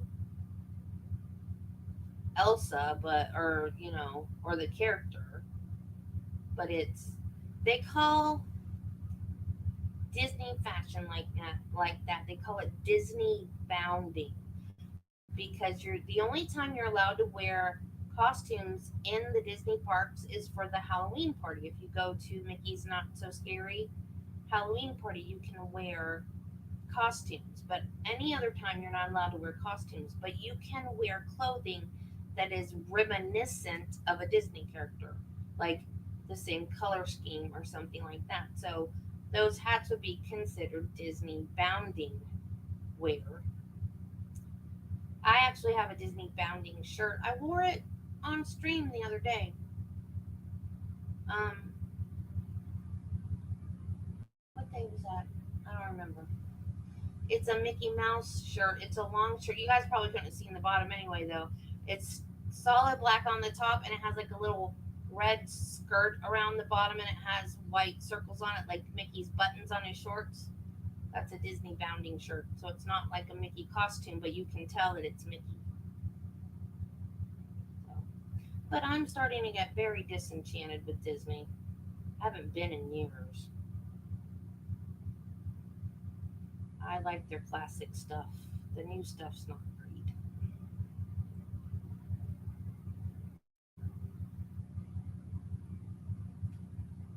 And Maleficent is my favorite villain. Because she can turn into a dragon. She's cool. And, she's only mad because she was left out. She wasn't allowed to go to the party, and it made her mad. And she didn't kill anybody. She just made them go to sleep. Who doesn't like to sleep? Sleep's good for you.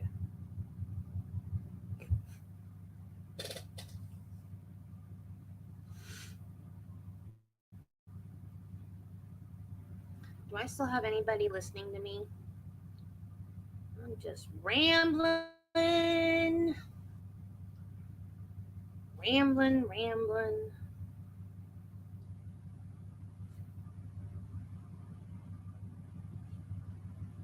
Oh, cool. Of course you would know what Disney founding is. I swear, just because he's my brother from another mother.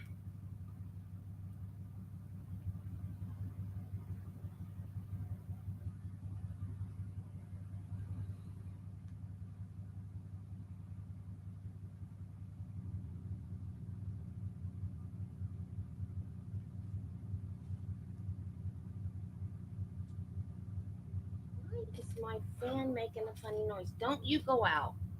Because I don't have any AC right now. You're my friend. Don't. No, please. Don't. You're my friend. Do not die on me. Please.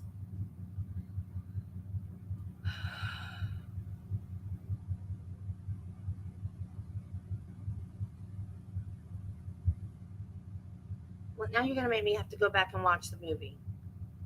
Oh, you're right. Yeah, you're right. You're right. I forgot about that. You're right.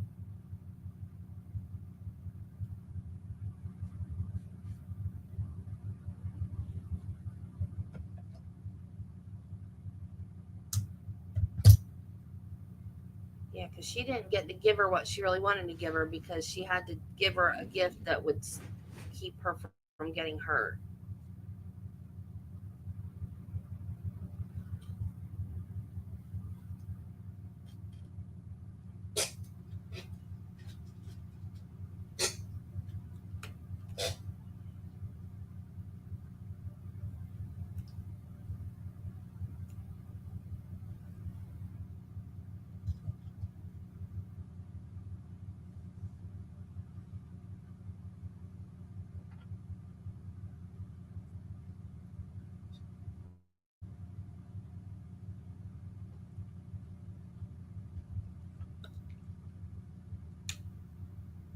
Are y'all going to turn the mics back on or what?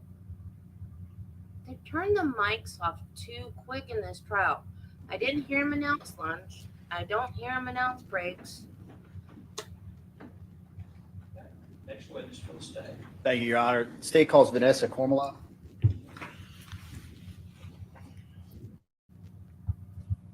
And they don't have them spell their names for the court reporter either, so I'm winging it.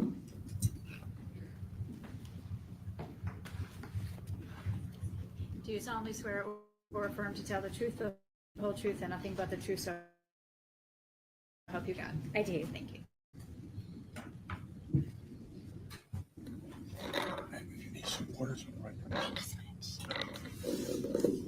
Please state your name for the record. Vanessa Cormalo, Kormylo. Cormala, good afternoon. Good afternoon. Would you please tell the jury a little bit about what you do for a living? Way different than I'm going to spell it. I'm a practicing family law attorney, mostly in Greenville County. I've been practicing 28 years, predominantly in family law, handle closings, but mostly family law, representing litigants, and also representing children in court when I serve as guardian ad litem. Oh, was she the Guardian guardian? ad litem. That is an advocate for the child who's appointed in family court cases when there are issues involving the children, such as visitation issues or custody issues. A guardian's appointed. It's typically an attorney, but sometimes we have some non-attorneys that are awesome. And so that's just part of our system. When a case involves a child, we do an investigation. We're kind of an arm of the court, and we report back our findings to the judge.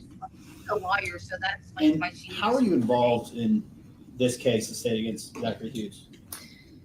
In the case against Zachary Hughes, I came into a little bit of this case because I'm ad litem for the child of the mother who was murdered.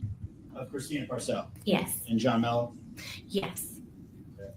When were you appointed the guardian ad litem of Ida Mello? In October of 2020. How old was Ida when you were? I believe she was 8. So, getting a little bit into this, as guardian ad litem, are you responsible for communicating with the father and the mother of the child? Yes, I typically start with the parent parties. We talk to third parties, go visit the child at the school, of course, talk to the child a good bit. And then by the time I get to court, I would have investigated and talked to way more people, and I prepare a written report before the trial. So in October of 2020, where was Ida Mello? She was in Italy.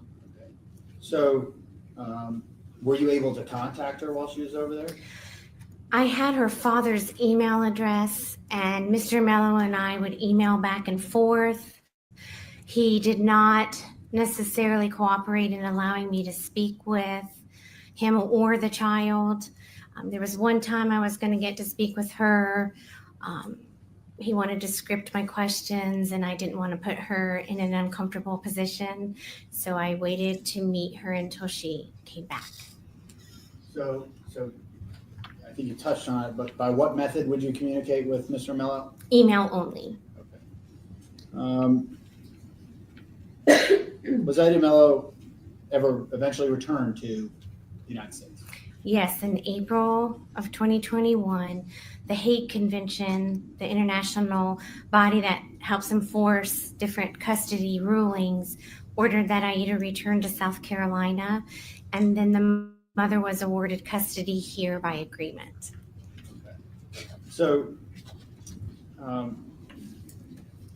once Ada had returned to South Carolina, what developed as far as that custody dynamic, specifically with regard to your role? So the parents were in contested custody litigation. The mother wanted Aida to stay here, of course, with her. Mr. Mello was in Italy, and I think there were some criminal charges that he was working through before he could return here. So they were just in what I would consider very highly contested litigation. Mr. Mello regularly emailed me, and he was a very difficult litigant to manage. So speaking to this particular dispute, was this the first time, but let me back up. Was it your role upon being appointed guardian ad litem to investigate a little bit into the history between the custody dynamic? Yes, typically I'll speak to the prior guardian ad litem if there was an older case. In this case, sadly, the parents had been fighting since Aida was 3. So there were several cases, Greenville County and Pickens, and I was able to talk to the prior guardian ad litem, and increasingly grew concerned about Mr. Mello. So you said you communicated with Mr. Mello. Was that primarily the method of communication, or like the only method of communication? It was the only method of communication except one phone call I had with him. So over the course of your role as guardian ad litem, approximately how many emails did you exchange with Mr. Mello? I don't even know if I could count them. I know when we printed them for the family court trial, I think it was 3 or 4 reams of paper. So also in the course of once Aida returns from Italy, did Mr. Mello continue to communicate with you? Yes, he was continuing to communicate, harass, threaten, communication like anything I've ever encountered as a guardian. And so they continued to escalate, and I was pretty concerned. So not getting into the specifics of maybe some of the things that he messaged you, but what kind of, when you say threats and harassment, what kinds of things was he conveying to you? He would tell me that I always needed to be looking over my shoulder, that he was coming after my license, that I was going to get arrested for criminal charges or civil charges, that I was definitely going to jail. He mentioned my children to me by name with specific information about them at one visitation I had with him. He put terrible things on the internet about me, including my office address and phone number. He actually included my husband in his posts. He said awful things, that we were trafficking children, Ukrainian children through Spartanburg. That's like on the internet. It was Facebook and Reddit, and at one point he had said I was manufacturing child pornography in my law office and put my address and my phone number right there. So he was definitely fired up. And once you assumed this role and this line of communication began, did you receive similar types of emails from, let's say, third parties? Yes, I would start receiving emails early on, not just from Mr. Mello, but from other people on his behalf, multiple different, one was an attorney, one was a private investigator, allegedly, one was a saint, one was, they were just multiple people that would email me from different addresses with very similar threats and characterizations of me and the litigation. And they would definitely be arguing on behalf of Mr. Mello. Would you attempt to follow up with these individuals when they reached out to you? Yes, I would typically try and return an email, try and find out who the sender was, try and verify if they were real. We had suspicions that many of them were Mr. Mello himself because of the way the emails were worded. He used a lot of the same phrasing. He writes in a very unusual manner using capitals at different times and has absolutely terrible spelling. So we could see a lot of similarities in these third-party emails, which caused us to believe they were likely him. And then, like for instance, if an attorney emailed me and I couldn't find that attorney anywhere, or a private investigator emailed me and I never could find that private investigator, I really was left with the only conclusion that it was likely Mr. Mello. So going into October, No. let me back up a little bit. So as this developed, with you in the role as guardian ad litem, what findings did you make as to the lengths that Mr. Mello would go to get custody back of Ida? He was very clear that there was nothing off limits. He was, like I said, threatening, harassing, intimidating, and he was consistently doing it, these hundreds and hundreds of emails. Sometimes he was represented by attorneys, sometimes he was not. And this was the worst case I've ever worked on, as far as representing a child at the same time having a parent act like that. To the point, even early on, May of 2021, I brought a motion to the court as the child's guardian, asking for a psychological evaluation of him and asking that the mother be allowed to end phone calls if the child was uncomfortable. While you were guardian ad litem, did you ever receive let's just say, suspect envelopes in the mail? Yes. If I showed you that envelope, would you recognize it? Yes.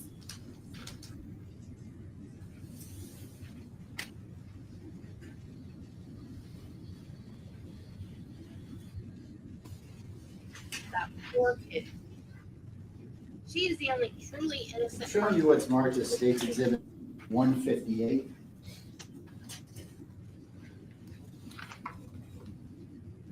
Is that the envelope or a envelope you received? Yes. This is addressed to me at my office on Washington Street. It is dated July 8th of 2021, and it came from Knoxville, Tennessee. Per the mail carrier, the return address references a P.O. box here in Greenville, which we later learned belonged to Brad Post. You said Knoxville, Tennessee? Yes, sir. Did you see the date that it was postmarked? July, and I think it was 2021. Okay. July 8th, sound right? Yes, sorry. That's all right. Not getting into specifics, and I realize it's unpleasant, but generally, what were the contents of this envelope? They involved pictures of Christina Parcel in various states of undress. One included a male anatomy body part in one of the pictures. They were basically pornographic in nature. Yes. What did you do after receiving this envelope? I called law enforcement. Okay. Did you submit it to them, to your knowledge? I did. Okay. Was that the only envelope you received? No. Do you know, when did you receive another? I think it was about a month later. We received another envelope from Knoxville, Tennessee, with the same PO box return address. So this time we actually just called law enforcement to come get the envelope rather than opening it. And in the context of what you've testified to, would sending something like this be in line with John Mello's actions in the custody dispute? Yes, this would be in line with also what he emailed, how he conducted himself. He was determined to discredit and disparage and ruin the reputation and character of the mother. He was in a custody battle, so he was determined for her to be thought of in a certain light and hopefully be determined to be unfit. So at the time you received these, let's say in July and August of 2021, what is the posture of the custody dispute? We were just moving right along. I think I had the motion for him to have a psychological evaluation. The mother had custody at that time. Of course, even though I had reason to be concerned about Mr. Mello and how he conducted himself, I also had a duty to investigate the allegations he was making against the mother. And I did that to the best of my ability. I've never done this before, but I actually hired a private investigator to look into things for me. I tried to find out if there was anything true about the allegations he was making, because this little girl was in that woman's home. And her interests were my duty. So I tried my best to interview people, research, work with the private investigator, and that my duty is ongoing and through the end of the trial. So that's what I had to do. Of course, I talked to the mother about the pictures and determined they were very old and in a consensual setting. So I did look into these things. I didn't just write them off because he was, so unstable. You mentioned accusations that John Mello would make. Would he accuse Ms. Parcel of using drugs? He did. That was a large part of his concern about her. So at least as guardians, we can investigate that fairly easily. We asked her to take I think even more drug screens to see if she was actually using drugs. And since she was living with her sister at the time, we asked her to be drug screened. They were in the same home with the child. I think at one point the child was even drug tested in a corresponding case. So we did investigate that. We found no evidence of any drug use in the testing. And the private investigator also did not see any type of dealing in and out of the home. Had you been asked to make the recommendation, would you have recommended Ida to stay with Christina Parcel? Yes. So in family court, we're actually not allowed to make recommendations to the court unless we're asked by a judge. And I know you just asked me, but yes, my position was in visiting her in school and talking to her teacher. She was thriving here. She was doing so well in her mother's custody, living with her aunt. They had Taco Tuesdays and anyway, she loved sushi and avocado, and she was just living a very full life. When I visited, she was riding bikes with the neighbor kids, making friendships, and so well. So at the time, yes, it would have been recognition if we had gone to trial before the mother's murder. So at the time of the murder, would John Mello have been aware of any reports or recommendations that would have been negatively oriented towards him? He would definitely have been aware of my motion to have him psychologically evaluated. He would be aware of my concerns about him through our hundreds, if not thousands, of emails back and forth. I don't hold back when I'm the guardian, so if he's making allegations and I'm asking him, please substantiate these. If you're going to accuse the mother of this, please give me substantiation and I will investigate this. If he says neighbors are watching something, please give me the neighbors' names. I have the ability as guardian to bring a motion before the court to have her removed if the court has substantial concerns. And he would just play games and tell me he couldn't give me the name of witnesses he knew about because he needed to save them when he sued me in civil litigation. And so he was very, very aware that I was not a fan of how he conducted himself. If you're worried about a child enough to make substantial allegations, and this guardian is appointed only for her interests, please work with me. Even if we had differences, set them aside, help me help your child. And he was definitely not cooperative. So before the murder on October 13th, 2021, when was the last time that Mr. Mello saw Ida? Prior to the murder? Prior to the murder. He would have seen her last in Italy when Christina, the mother, flew over to get her per the Hague order and fly her home. So I think he had seen her there in Italy. To my knowledge, he had not returned to our country until after the murder. So that would have been April 2021? Yes. Is there any significance in the time span from April to October of 2021 with regard to the custody dispute and the positioning of the parties?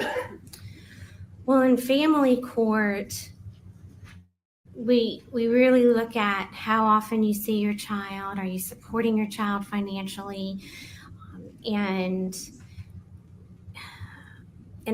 we have a mechanism in family court statutory that says if you don't visit your child willfully for 6 months, and if you don't pay child support for your child for a period of 6 months, your rights can actually be terminated if the court determines that's in the child's best interests. So a lot of parents are pretty sensitive to the 6-month mark.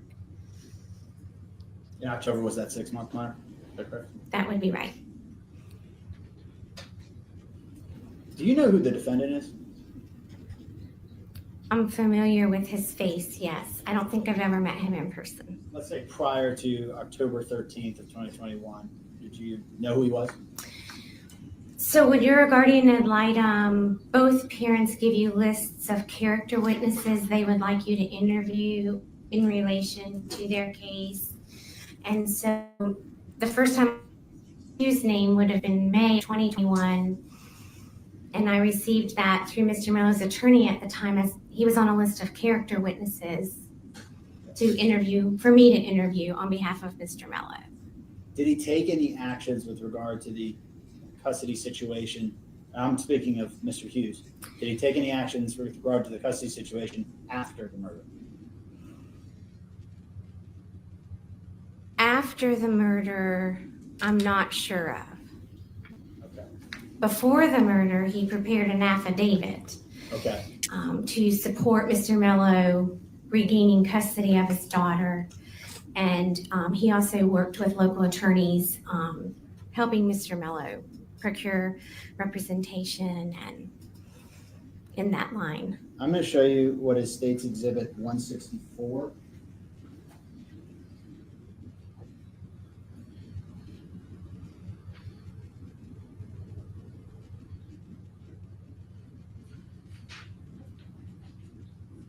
Showing you State's Exhibit 164.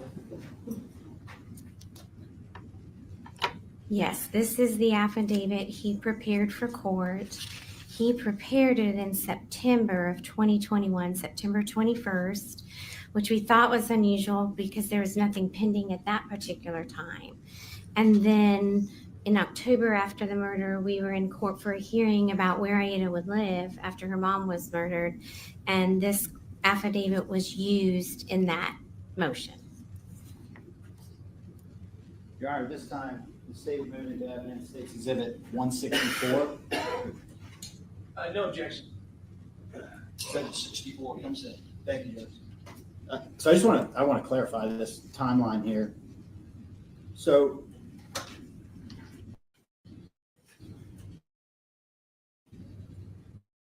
in September of 2021, what purpose would this affidavit have in the custody dispute? Or was there a place for this affidavit in the custody dispute to be needed? Okay, so in family court, trials involve live testimony like today. Hearings involve affidavits, which are just sworn statements, that are notarized. So we prepare them in relation to motions that we file.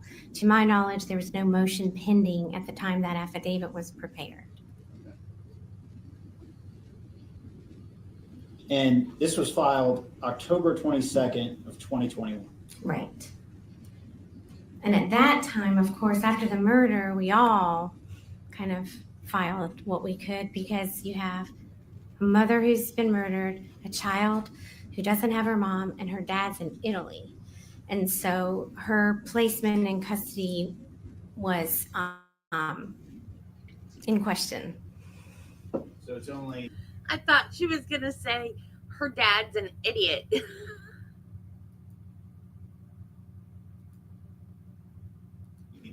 9 days after the murder that this is filed. Correct. And we were back in court dealing with Aida's placement at that time.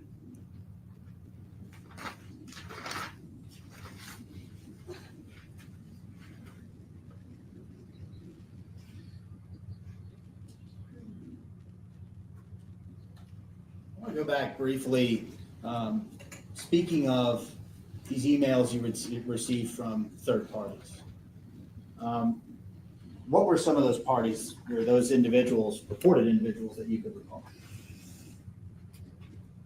There was an attorney named Sophia Carlucci. There was an investigator. The email said Mullins Investigations. There was a saint.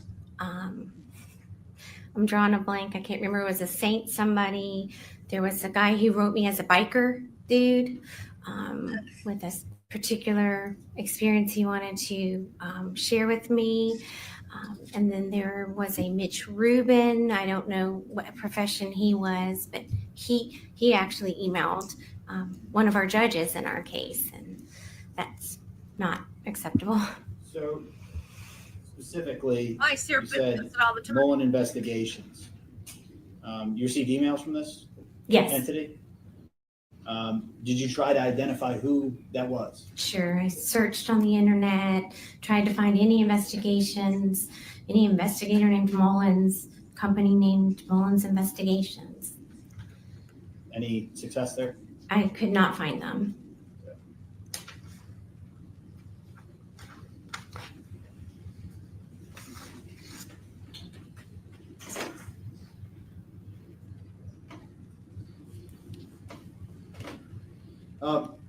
Was Sophia Carlucci one of these individuals that reached out to you? Yes, she was very involved with helping Mr. Mello.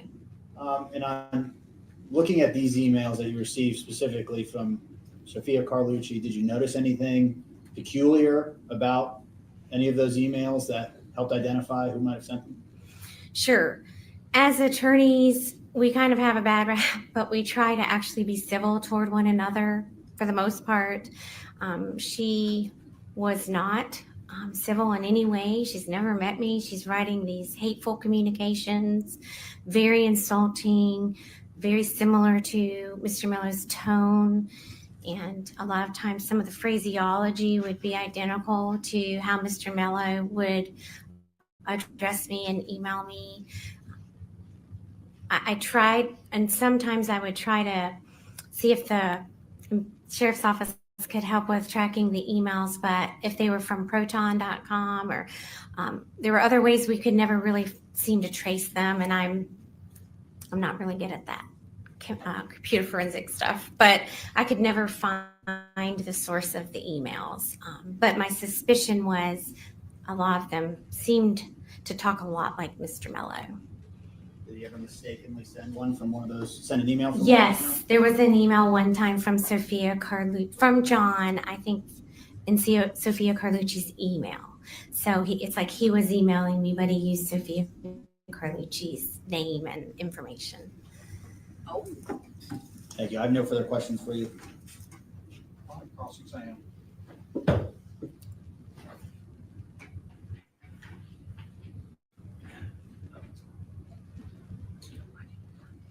Yeah, really, Fritz. Sure.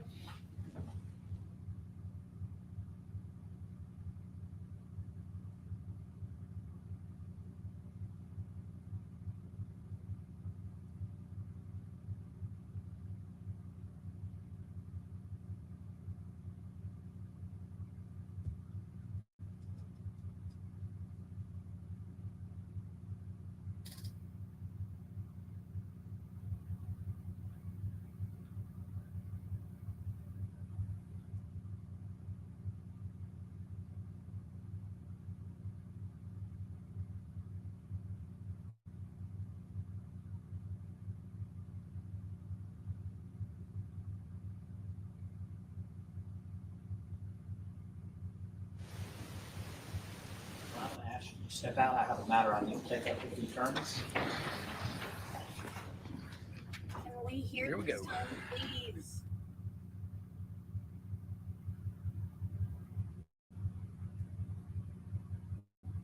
I don't have anything else to talk about. And I can't remember what I was going to say last break.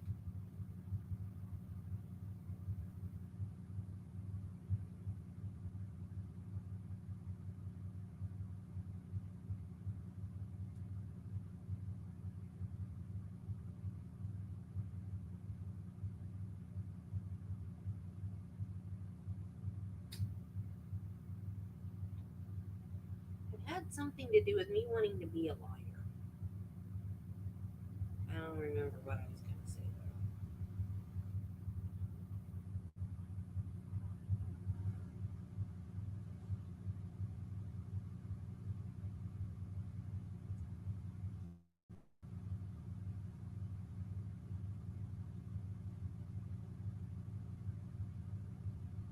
I guess what I was going to say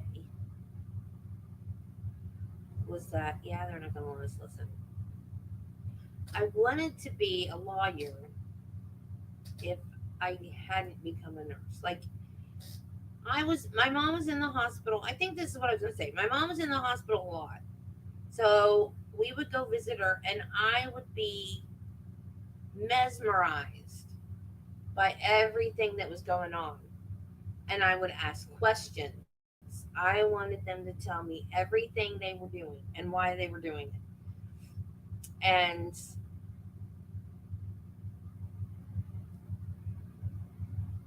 I liked legal stuff too. And there wasn't a lot of it on TV back then, not real stuff. Like, court TV started in the early 90s? And I graduated in 87. So I had decided if I didn't like being a nurse, I was going to be a lawyer. But I loved nursing.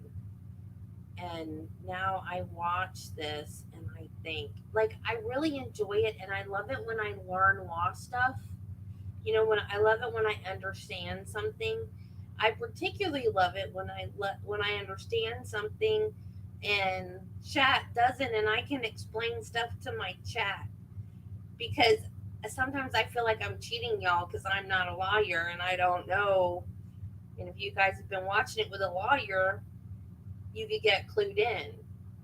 But I like it when I understand and I get to explain stuff. Like, there was something that happened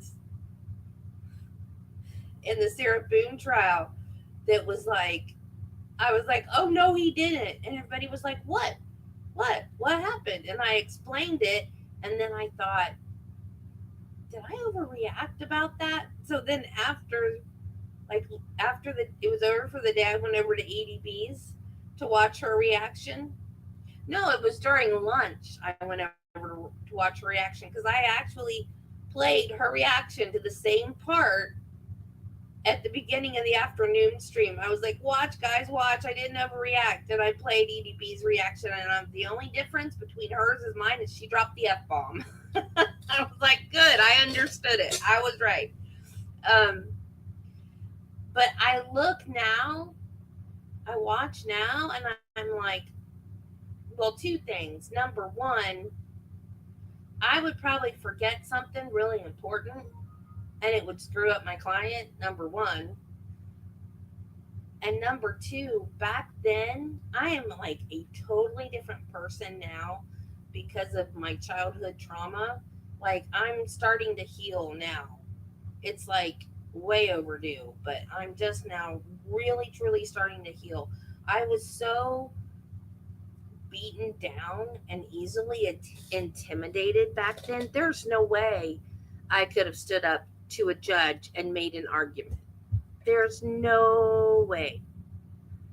Because I was so beaten down by authority that it was like, authority. If it's authority, I have to do what they say. And there's no way I would have been able to stand in front of a judge and made an argument. That was just not the way I operated back then. So nursing worked out great. I mean, I had hurdles in nursing too because I had to stand up to doctors. But luckily, the nursing home that I started my career in, there was one main doctor, and most of the patients all had the same doctor. So that made it easier because I got to know the doctor really well and he got to know me really well. So I got comfortable with him. So when I went to him to ask for something, and if I disagreed with him, I could say, no, I don't think that's going to work. I think we should try this. And then he would take my recommendation under consideration. And so I kind of built up a confidence with him. So then when I did become an RN, it became easier to be able, when I worked in a hospital and got under, working under a bunch of different doctors, then it got easier to be able to stand up and say no. Because I had one doctor, I had a kid that had brain surgery. And because when I worked in the hospital, I did pediatrics. So I had a kid that had brain surgery, and they started getting confused, not knowing where they were, what was going on. So in the chart, it specifically said that if they started having change in mental status, that I was to call the doctor. I work night shift. So it's the middle of the night. This kid is confused, doesn't know where he is, what's going on. He's clear change in mental status. I call the doctor. Well, what do you want me to do about it? It's the middle of the night. I said, sir, on the chart, it says to call the doctor on call if the patient has mental status changes. Okay, well, you called me. I said, what do you want me to do? Well, let me see. What are we going to do? What can we do? And I'm like, these are the symptoms. This is what's happening. This is a surgery. I mean, like, I went through like the whole medical history and exactly what the kid was doing. And finally, the jerk gave me an order and told me what to do after being a sarcastic so-and-so for 20 minutes. And then the next day, he actually came to me and apologized. And I was like, okay, don't do it again. So mad. Oh my gosh.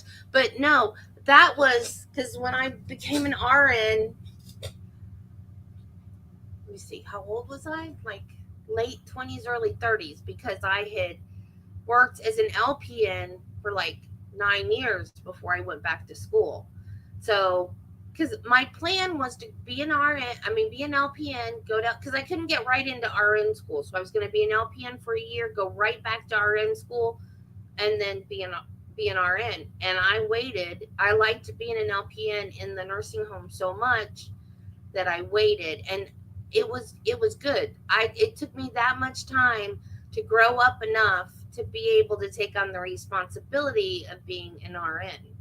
And man, did I need it, because those doctors, whew, surgeons think they are a gift from God. Honestly, surgeons are, I shouldn't say they're not nice people. They're not nice at work. They may be perfectly nice people away from work. Well, I have my surgeons, I have a couple of surgeons that I love dearly, my personal surgeons. I got lucky. My surgeons are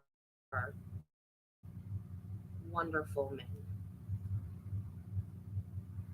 But some surgeons that I've worked with, no. I wouldn't even let them touch me. No way.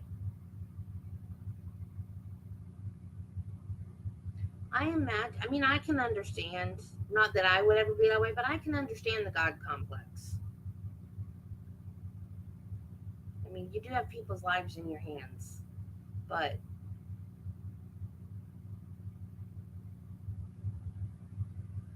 that doesn't make you special.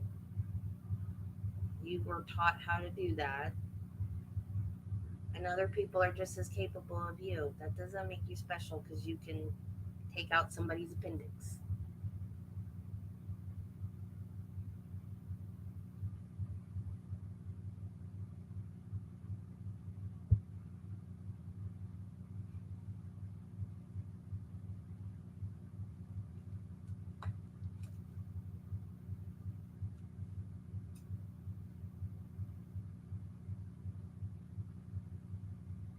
What in the world are they talking about? I don't understand why, if they dismiss the jury, we can't hear what's going on.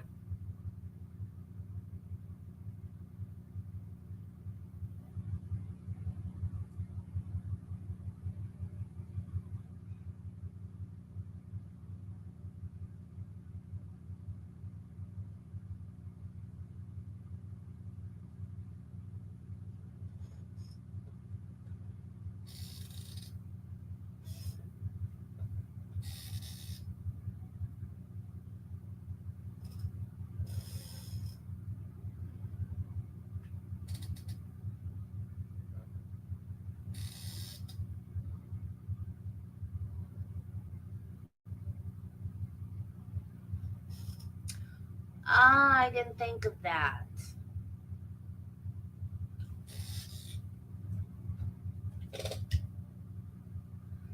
Well, they'll just find another way to get a hold of it.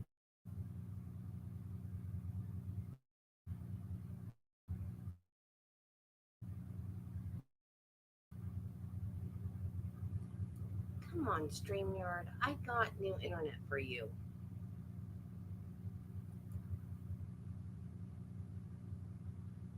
I'm trying to remember to show comments because I have a bad habit of answering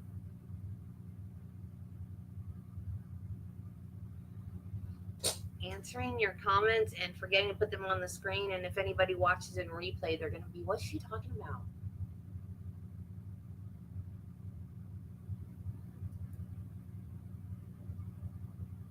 Yeah, because aren't there other stuff still pending related to this whole thing? Like Bradley Post, he hasn't been, let me Google that. Has he been convicted of anything, or is he just in jail?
Just says defendant.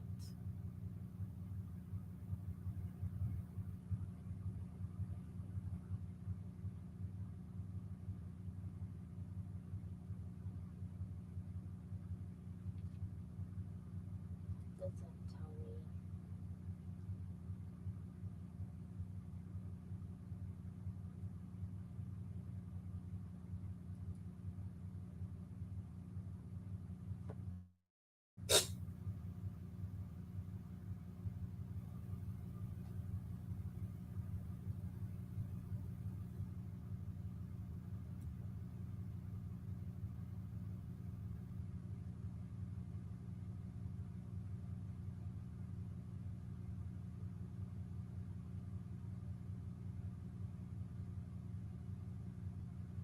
Oh, I found a document from their custody case.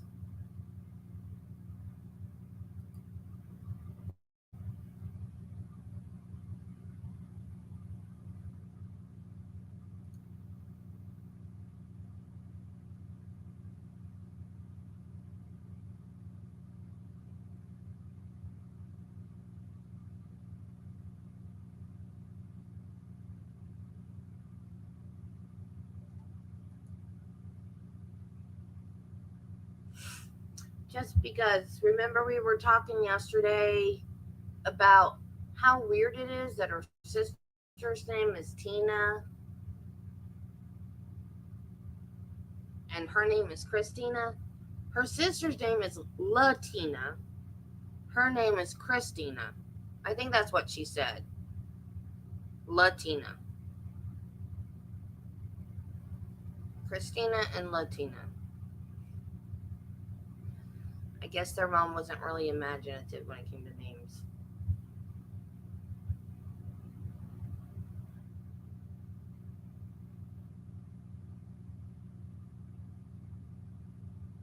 Well, yeah, he's got the money to flee to wherever.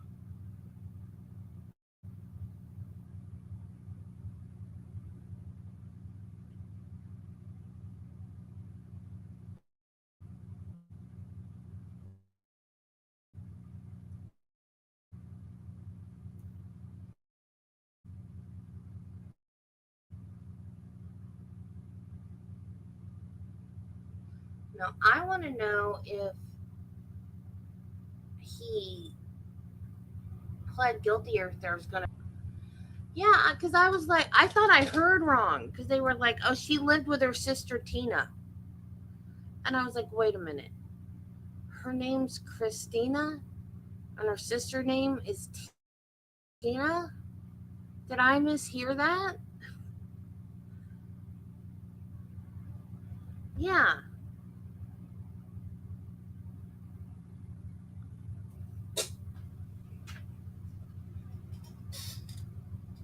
And then just because was like, well, Tina can be short for Christina. I was like, yeah, I know.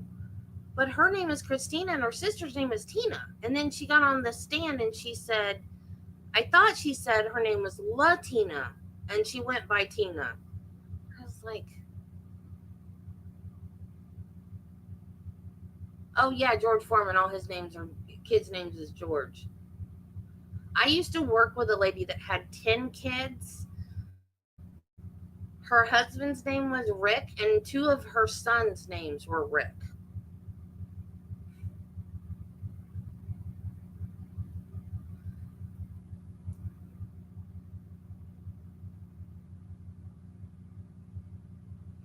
Me and my brothers, our names, all of them are so completely different.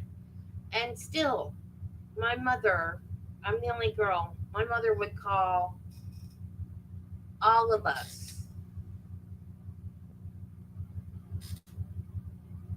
Like when she wanted to call me, I called everybody's name, even my dad sometimes. It was Glenn, Larry, Randy, Cecil. I'm like, Mom, I'm the girl. Yeah.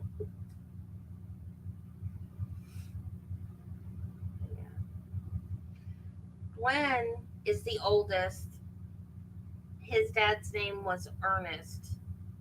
So he's Ernest Glenn, so they call him Glenn. He's not a junior. He's just named after his dad. His first name is after his dad. So my three brothers are my half brothers. The oldest one is 20 years older than me. He's old enough to be my dad. So I'm not close to my brothers. But yeah, our names are Glenn, Larry, Randy, Debbie. Completely, totally different. They don't start with the same letter or anything like that. Totally, totally different names. Now, my husband's ex, her kids are Casey, Kristen, Cora, and Kyle. And I hate that the girls are Casey and Kristen because I can't get them anything with their initials because their initials are the same. And growing up, now they're a product of their mother because I got them when they were 12 and 14. I have no, or yeah, 12 and 14. I have no control over this.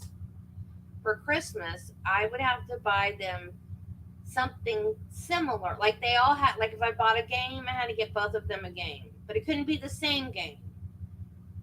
It had to be different games. So like they'd each get a book, they'd each get a game, they'd each get a movie, they'd each get a poster, they'd each get a calendar, but it had to be different. It was a nightmare. It was an absolute nightmare. And then the way when they got older, the way they started treating me, I told my cousin, I have a cousin that we're like sisters, and I'm closer to my cousin than I am to my actual siblings. And I told her, I said, I think the way you treat me, I think I'm glad I didn't ever have any of my own. And she said, no, it would be totally different if you'd had your own. And I I see it now because the way they act, it's purely their mother.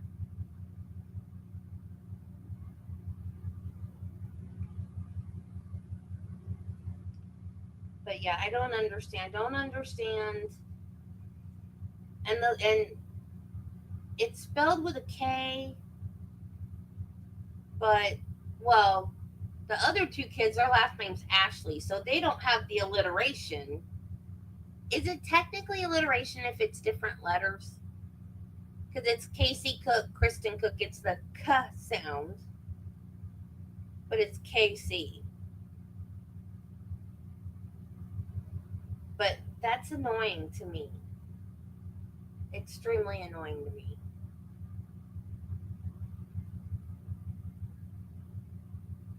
I would not. I used to have a friend that her maiden name was Crockett. Her brother's name was Davy, not David. Davy. They named this kid Davy, and his last name was Crockett. Why do parents do that?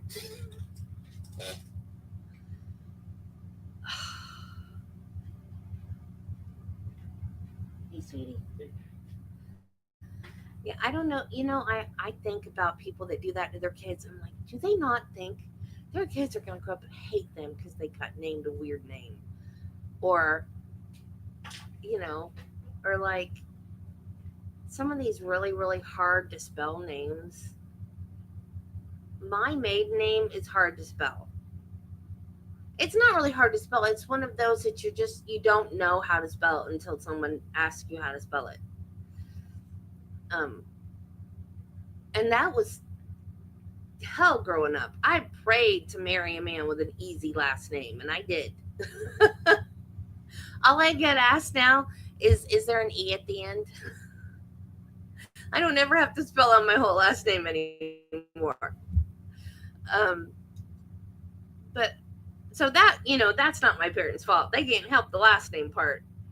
But I wonder about why do people do this to their kids? Why do they give kids weird first names? They're gonna hate their parents when they grow up. My goddaughter, her daughter, they named her Nevaeh, which is heaven backwards.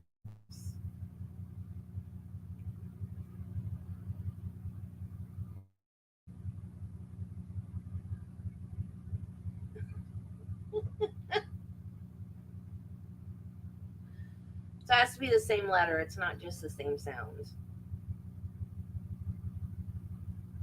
What's it called if it's the same sound but different letters?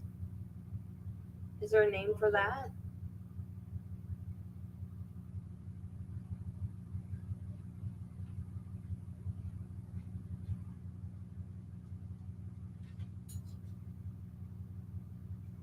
My best friend got a tattoo on her leg because my goddaughter is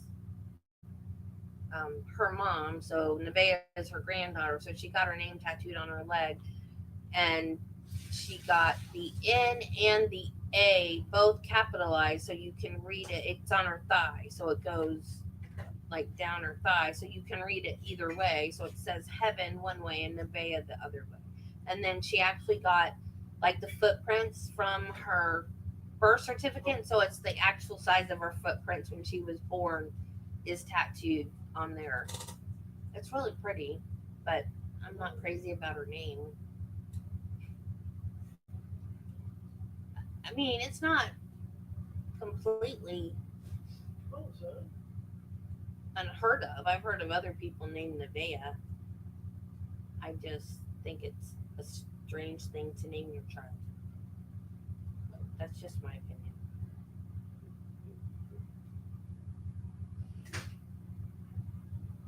They called her Nene at first, and then they stopped that when she got a little older, and they call her Nevaeh now.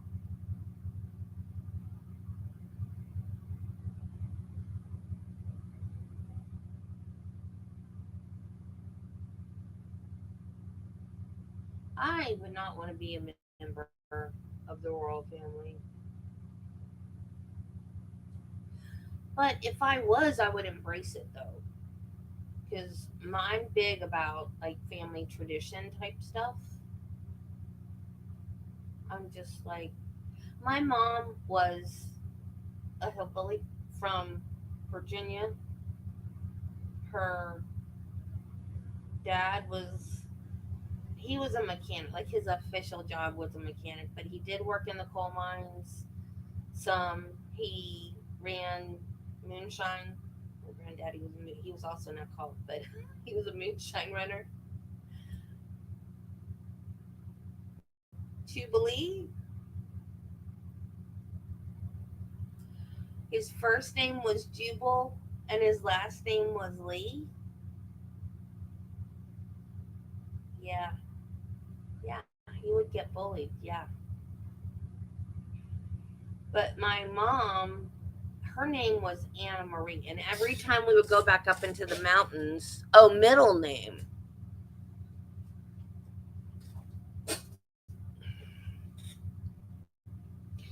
Every time we would go back to visit family in the mountains, they would call her Annie Marie. Annie Marie, is that you? Annie Marie. And she hated it. She would just cringe.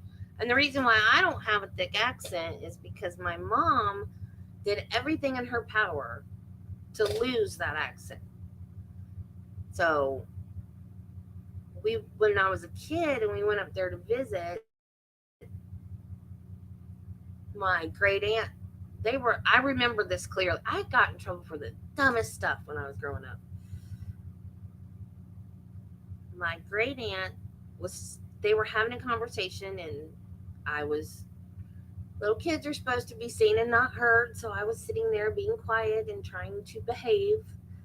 And my great aunt said something about paints, and it didn't make sense in the context of the conversation. So I was just like whispering to my mom, what was she talking about? I didn't understand.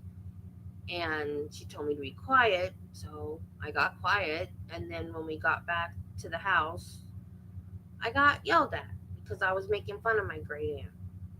I wasn't making fun. I didn't. Paints to me were things with color and a brush and not pants. They were talking about somebody's pants, not paints. And I got in trouble.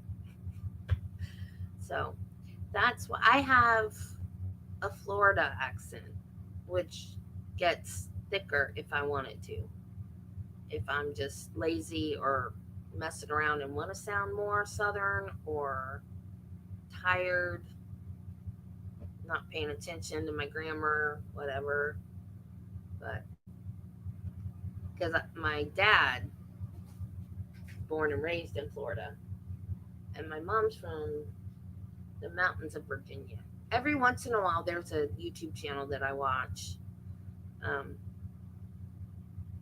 Can't remember the name of it, but it's something about Appalachia. But it's these people up in the mountains that like they have a garden and it's like a homesteading channel. And every once in a while they do this thing. It's like Appalachian vocabulary, and it's old words that my mom used to use. And she like quizzes her. She has twin daughters, and she'll quiz them on these words. And sometimes they get them, and other times they don't. And it's really funny because it's words my mom used to use, and sometimes I don't get them either because there's stuff mom didn't say. But even though she lost the accent, she kept a lot of the expressions. Good Gravy Marie is one, and I don't know. Marie is a family name. Um, my mom had an Aunt Marie. Her middle name is Marie. I have several cousins whose middle name is Marie. So I don't know if the Marie is added because it's a family name or if the expression is supposed to be Good Gravy Marie. But I've heard other Southerners say good gravy. I was asking Judy about this the other day because Judy says, what does she say? Oh, my marshmallow or something like that. She says marshmallow. There's something else she says, and I'm like, is marshmallow a northern thing? Because she lives in Ohio. I'm like, is that a northern thing? Marshmallow? And she's like, no, it's just one of my things. And then she said something. I don't remember what the other one she says is. She says holy cow a lot too. But my thing is good gravy. Why is this taking so long? We're on a half-hour delay. It's 20 after 5. What, are they just going to come back and excuse the jury and we're going to... They haven't started the cross on this person. We're still on the family law lawyer.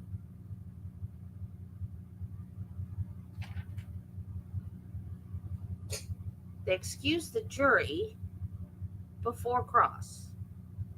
And this cross was going to be good. I have a feeling we're not going to get to cross today.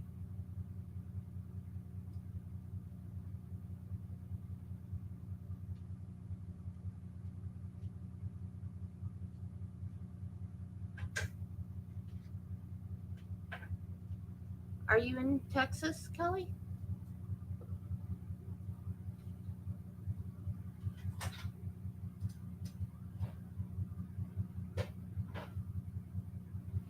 I didn't put hamburger in that. It's just spaghetti and sauce.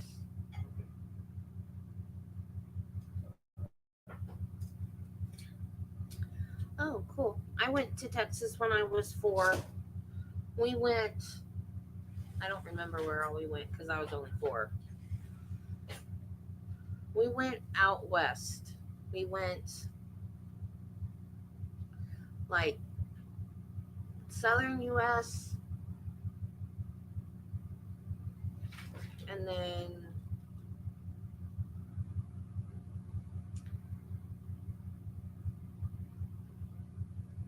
oh, really? Cool. Yeah, I know. I'm not as unique as I used to be, but I got tired of spelling facing all the time.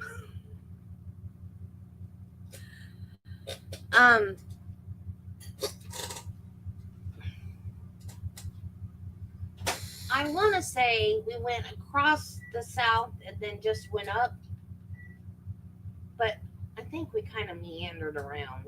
I don't remember where all we went.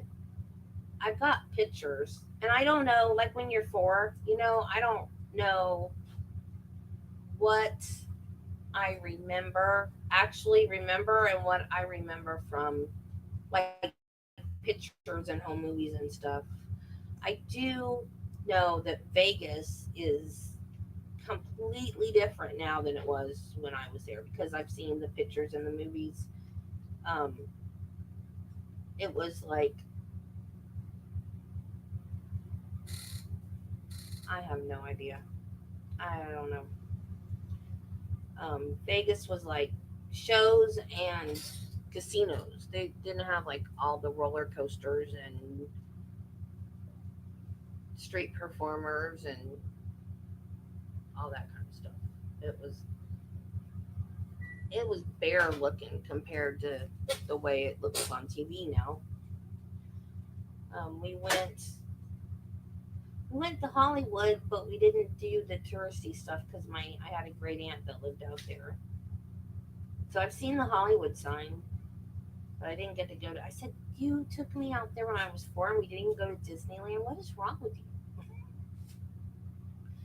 But no, I do remember, and this is not on any pictures or movies, so I know I remember this. My brother tried to drown me in my great aunt's pool. And my dad says, he didn't try to drown you. I was sitting right there. I do not remember that my dad was sitting there. I do remember that my brother tried to drown me. My youngest brother is either 12 or 13 years older than me. So he graduated high school the year I started kindergarten. So that's probably my first memories of him is that trip. And he used me to pick up girls. Anytime we stayed at a hotel that had like a playground, he would volunteer to take me out to the swings to play. And then girls would come up to him and go, "Oh, your little sister's so cute." So he used me.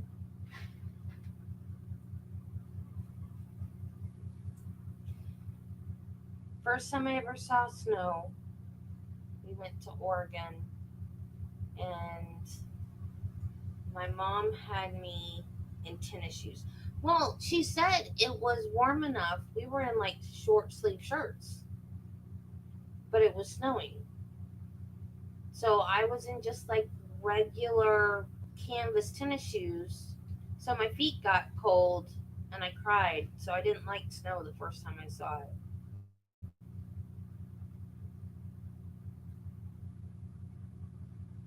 Yeah, I was there before all that. Yeah.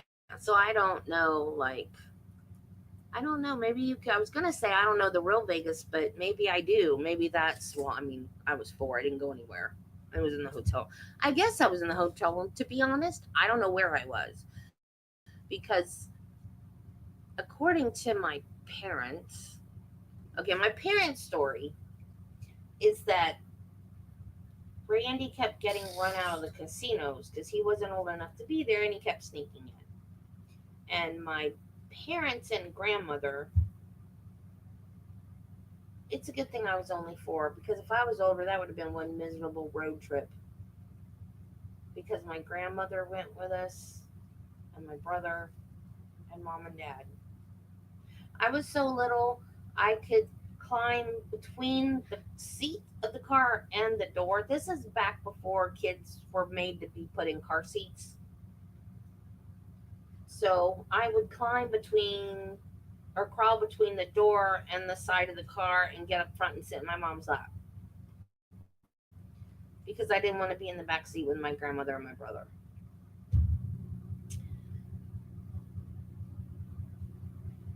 So my grandmother and my mom and dad went to a show.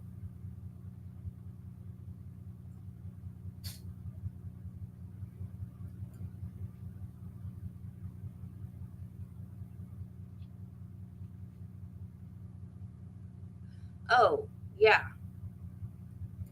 So Randy kept trying to sneak into the casinos and they kept running him out. I guess he was supposed to be babysitting me. I have no idea where I was. That part of the story has not been related to me. I don't know if I was alone in the hotel room or what. But he kept getting run out. Now his version of the story is that there was no air conditioning in the hotel. The only air conditioning was in the casino, and that's why he kept going to the casino. I don't know if he took me with him or if he left me in the hotel or what.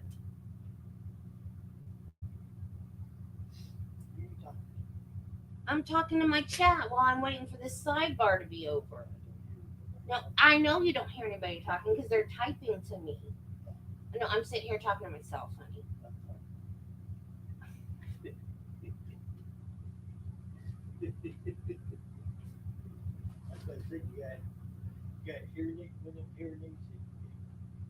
No, I don't have headphones in or earbuds in. No, there's no sound because the court. And you know what? We're gonna sit here for I don't know how long, and then they're gonna come back and they're gonna say, "Okay, we're done for the day." After we've been sitting here doing nothing for 15 minutes at least now. But that's how court goes. So we went to.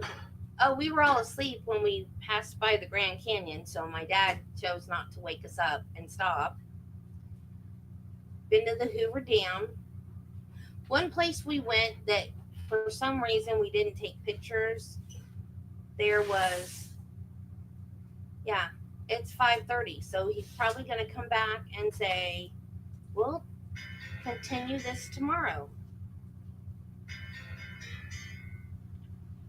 So we went to this one place. I swear we went to this place, and there's no pictures. It was a little storybook village, and we went because my cousins, my aunt and uncle and cousins live in Oregon. So it was one of the places that we went together, kind of for me and my cousins, a fun place for the kids to go. And in it was in or near the redwood forest. So it was like a walk-through thing among the redwood trees, and it had like Hansel and Gretel, and it had all like the Grimm fairy tale characters on this little walk-through thing. And for the longest time, I thought I had imagined it. You know, you're a kid and you vaguely remember something, and there was no pictures to confirm it.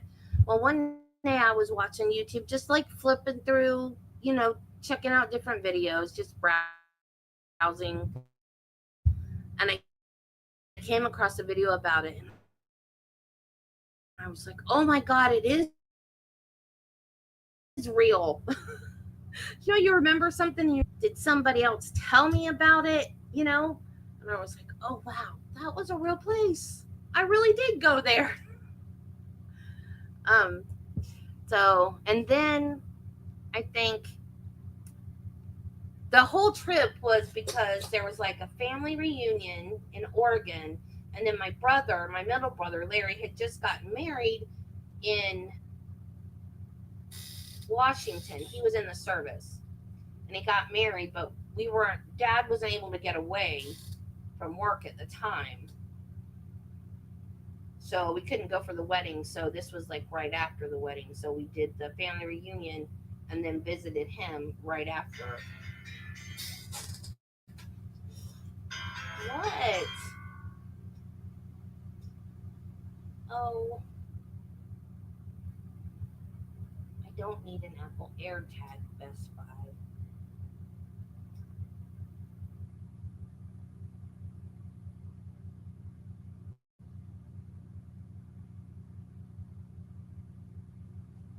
Those things cost $22? Man, I didn't know they were that expensive.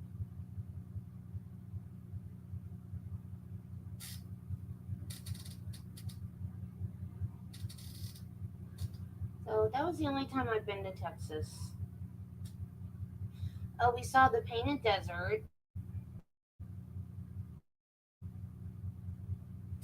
Now, if I ever go back out west, I would like to go to Monument Valley. Just because I like westerns, I would like to go out there and see where the westerns were filmed and stuff.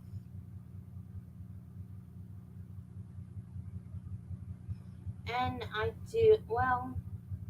used to want to go to like do all the touristy stuff in Hollywood, but I'm starting to get sick of Hollywood types.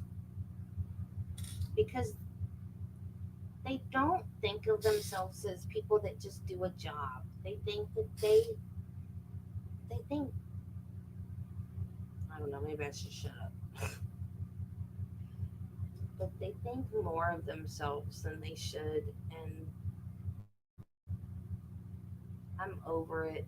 I didn't think I'd ever get this way, but I'm just over it. You're regular people.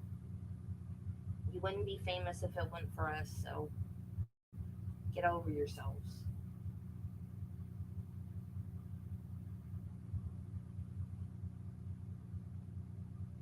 I just want them to come back and tell us if we're done because I don't want to miss anything.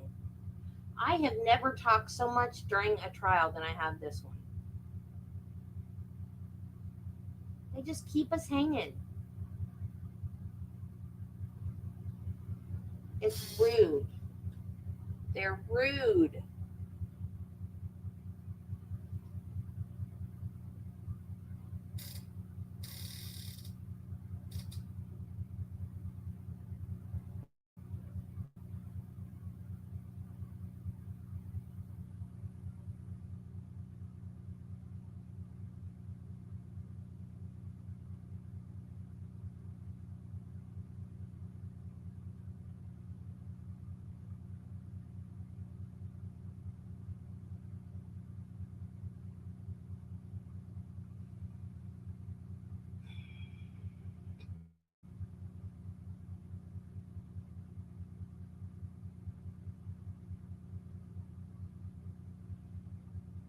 Everybody else has left. You guys can leave if you want. I'm just sticking around just to make sure.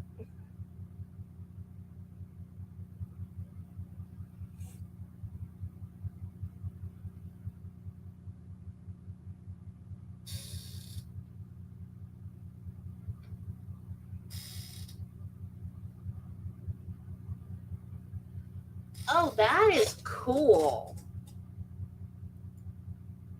The older stars were much more appreciative of their fans.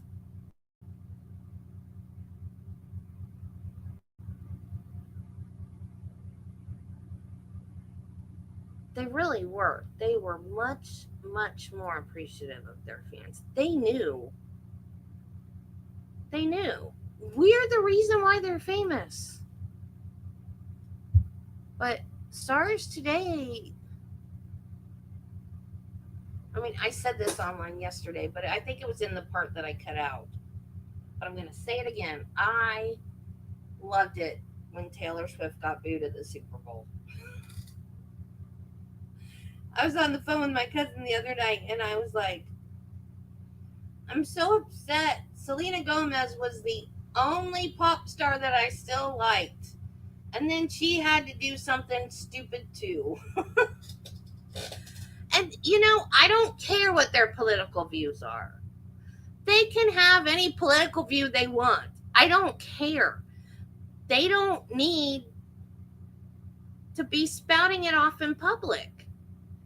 Why should we care what they think?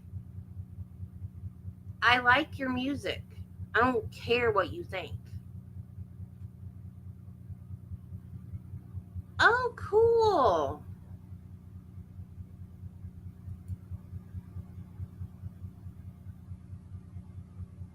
I didn't know that Sid Charisse was born in Texas.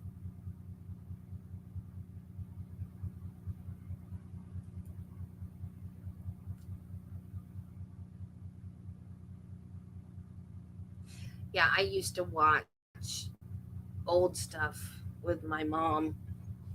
Um,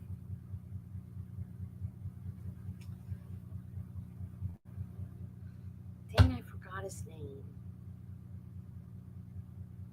There's an older actor. He's gone now. That I used to have the biggest crush on. And she watched his movies all the time. I forgot his name. Oh, and who else I loved? Gregory Peck. I loved Gregory Peck. heck? Have you seen his grandson? Oh, you're a Trekkie, right?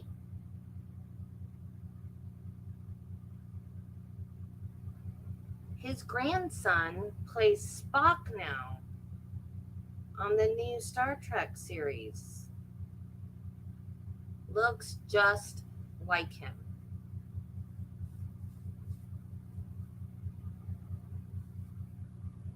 Dang, what was that guy's name? I can't believe I forgot his name. Anytime my mom watched anything he was in, I was there. And I can't remember his name now.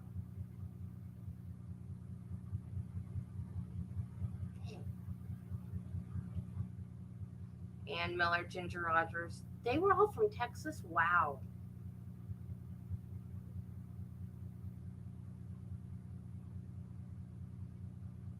I used to love it when they would go on the Carol Burnett show and dance with Carol and her dancers.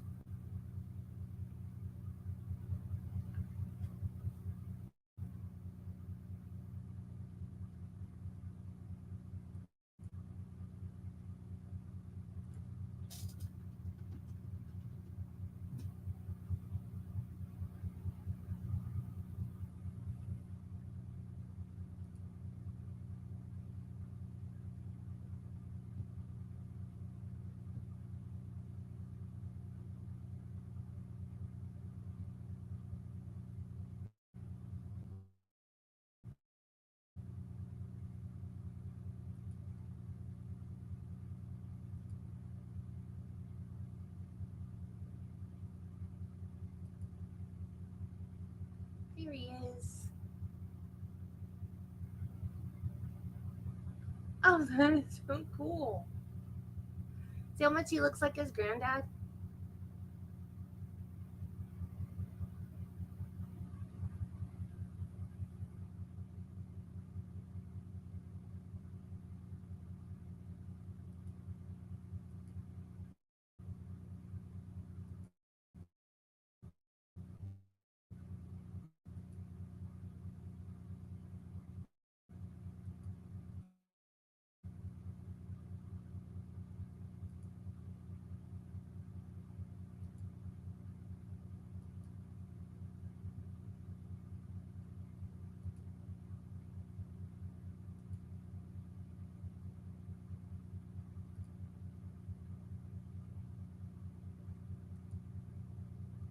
I'm always afraid that I'm going to run into a celebrity that I really like and they're going to be mean.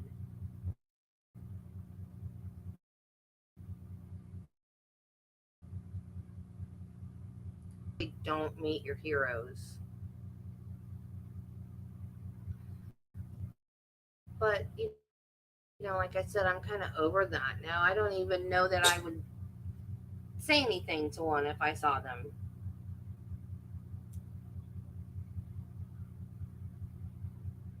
Because, they don't get it. They don't get that we're the reason why they're famous. They just think they're wonderful people and that we should bow to them or whatever. I mean, there's some that are still. Chris Pratt. I would like to meet Chris Pratt. He's one for sure that I know is a nice person.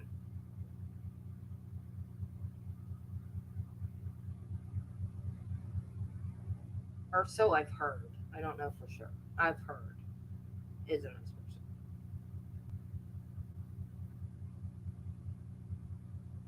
Every time I hear that another one that I like is not nice, it saddens me.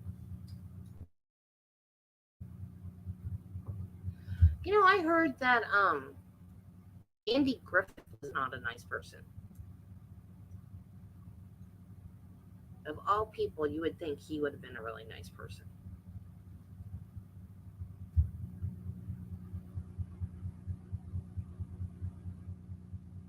Yeah, they should all feel that way.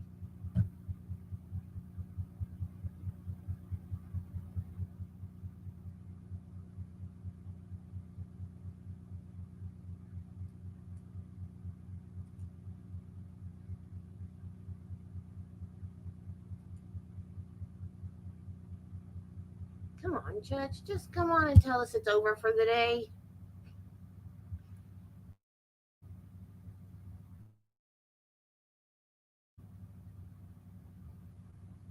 I need a commentator from Modern Crime right now to come in and tell us it's over. I gotta go to Biggins.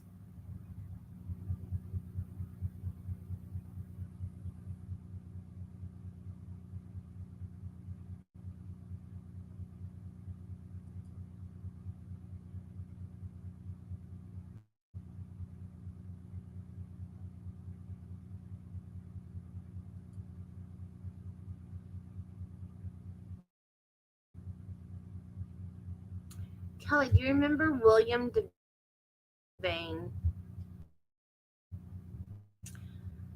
I saw him in person when I was a kid. There's an old movie from the 70s. Yeah, it would have to be the 70s.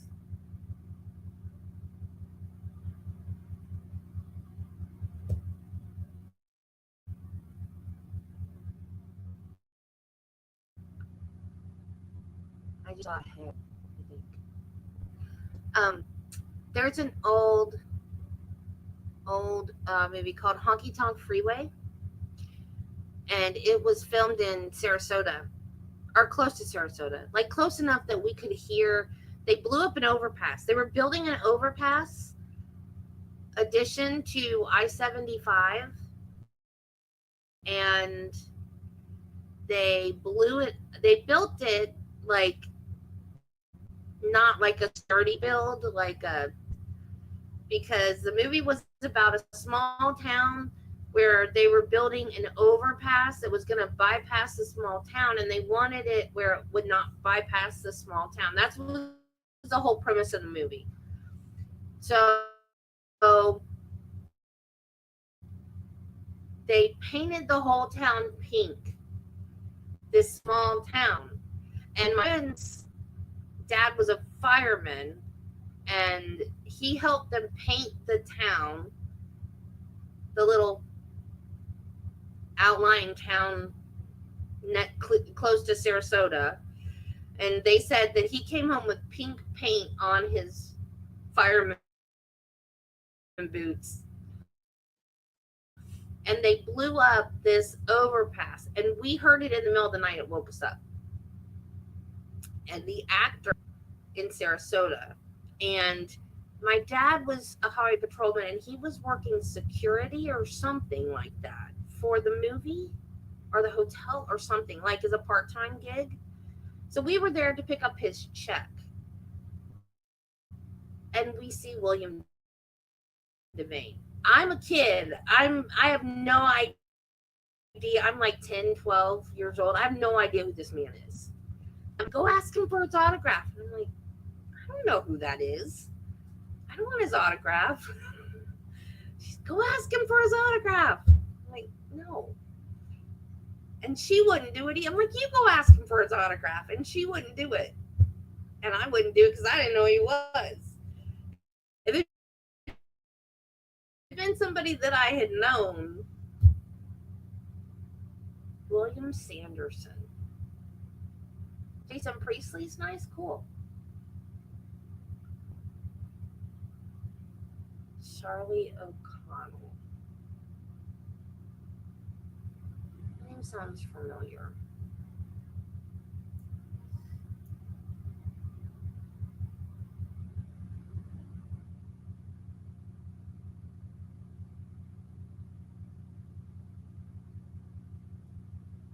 Was he in that movie too? No, I knew who Bo Bridges was. I don't know. It's been so long, I don't remember. And somebody that I loved, I think it was John Schneider, his stunt double was in it. I'm going to look it up. It's been so long since I've even thought about that.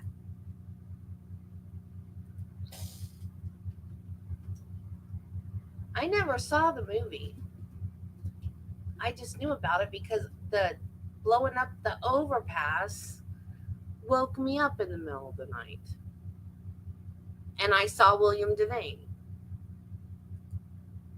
Yeah, he was in it. I see him. Oh, that's not big enough. Yep, there's Bo Bridges. Oh yeah, I would have got his autograph if I'd seen him that day because I knew who he was. I had a crush on him. And there's William Devane. There's the Pink Town. This was like, I don't know if that's a set or the actual town. I must have been about 12 because I remember when we moved up here. Oh, Larry. Cool.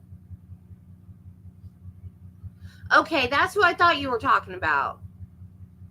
Yeah, his brother's married to Mystique. Dang it. She's also on Star Trek. I know her. Yeah, I'm tired. I'm having brain farts. I can't think of anybody's name right now.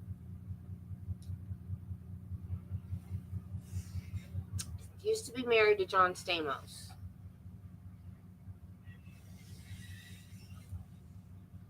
Dang it. Rebecca Romaine. Jerry O'Connell.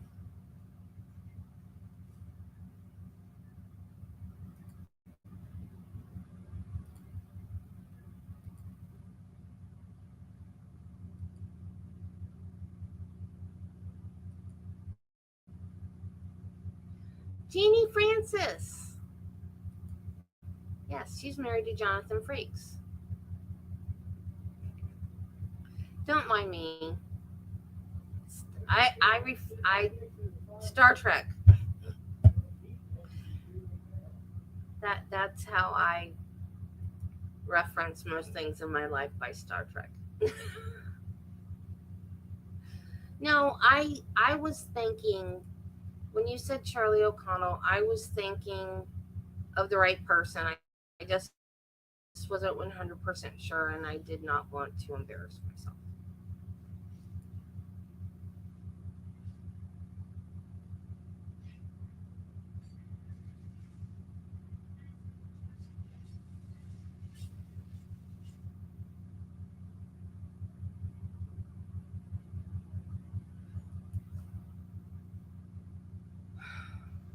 I cannot believe this. This is the third time this has happened in this trial. Well, yesterday was my fault. Well, no. One time yesterday was my fault. When I started yesterday morning, they had the 2-hour proffer. So I sat here and talked for 2 hours about nothing, just like I'm doing now. And so when trial actually started, I started a new stream.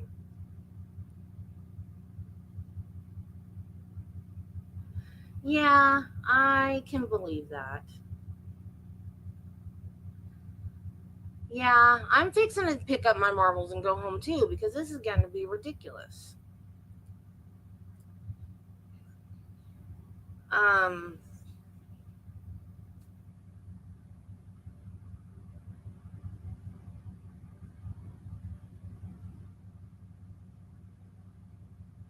Oh, now, but I'm going to have to share my screen again because my browser lost audio again for some stupid reason.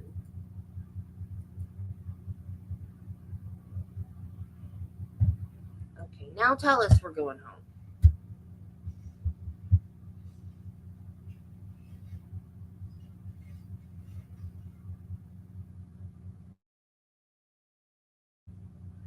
Yeah, I can see it. I can see Jonathan Frakes being full of himself. Makes me sad, but not surprises me. But I'm a fan of hers too. I loved General Hospital when I was a kid. Okay, bye, Kelly.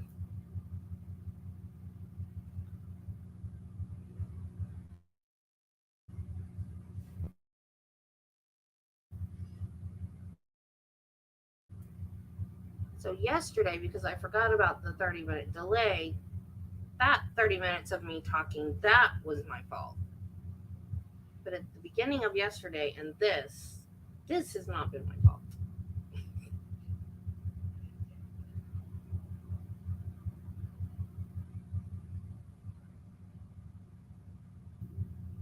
I'm sure it's over. I might just go back and lop the end off of this one. Like I lopped the beginning off. Well, no, I didn't lop it off. I just started a new stream last time. Ugh, this trial is going to be the death of me. By the end of this trial, I'm not going to have a voice left.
Yeah, but you know these people from working with them, right? You aren't just like a random fan that was saying hello. So I'm not sure you can measure their niceness on the same scale as just a random fan.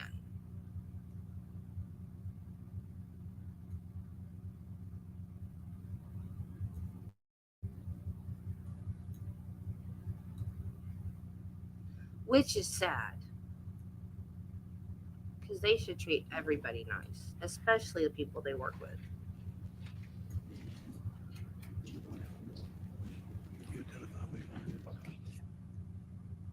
Sit down and tell us we can go home. I'm already home, but you know what I mean.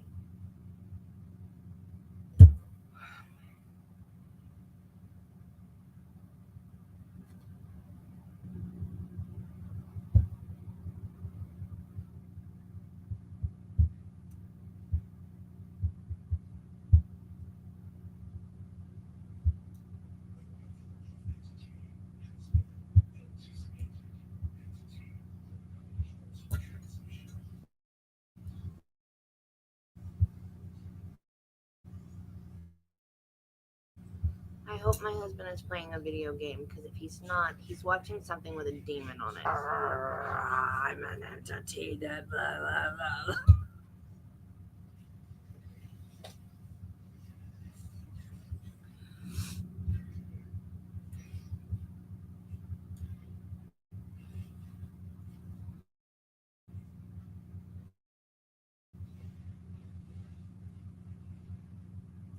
I feel like court was a better court day today. It wasn't a bunch of 5-minute witnesses that, yeah, the cops asked me this. Okay, no cross. You can step down. We got a little bit more information.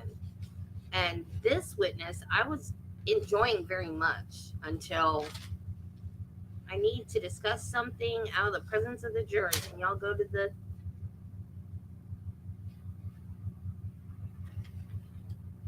Because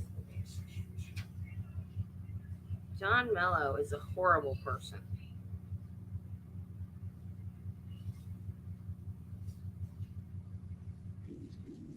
All right, Mr. Warren.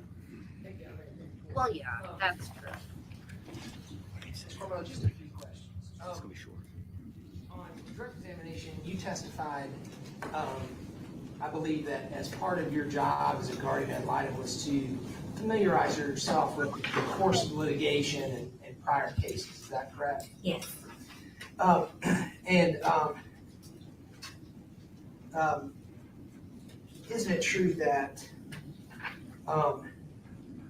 based on your review of the history of the case, the litigation, there had been at least 3 prior cases, is that correct? Yes, that sounds right. And isn't it true that in each of the cases, Christina Parcel agreed to give John Mello custody? Isn't that true? That's my understanding.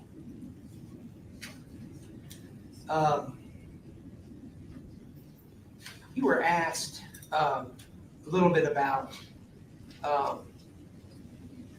John Mello and Ida being in Italy. Do you remember that? Yes.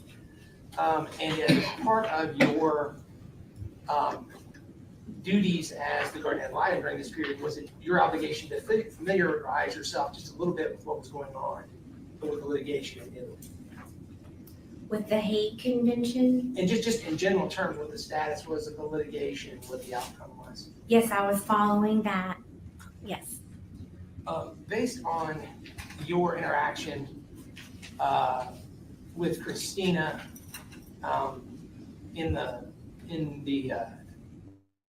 during this period, what was your understanding as to who was financing the litigation in Italy? I'm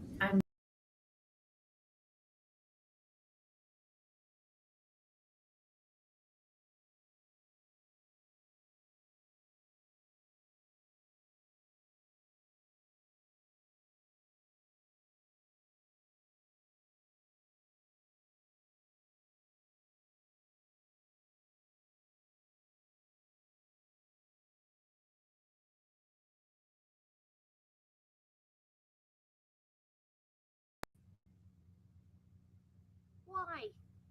You're not supposed to do that anymore. Why?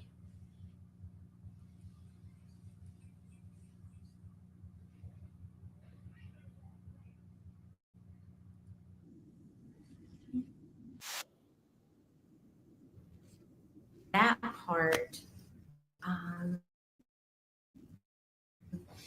He may have paid for bodyguards while she was there. I think I heard something about that, but I don't know for sure, and I don't want to misspeak. Understand.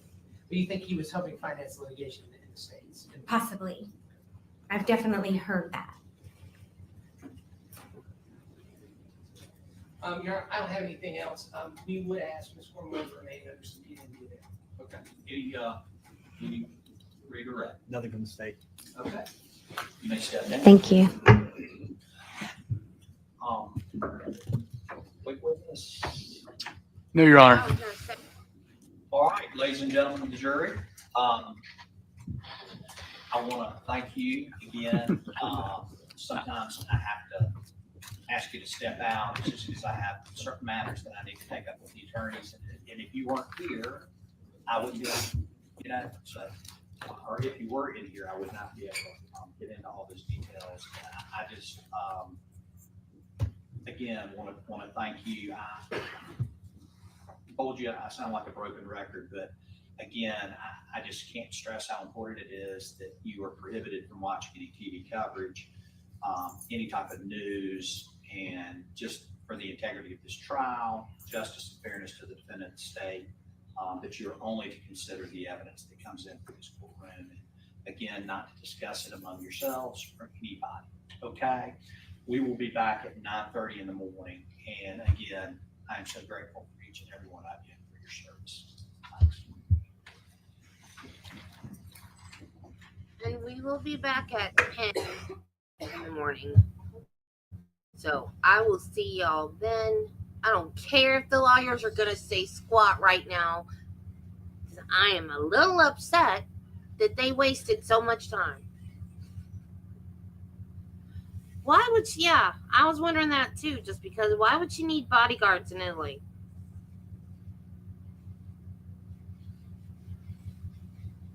That's kind of strange. Okay.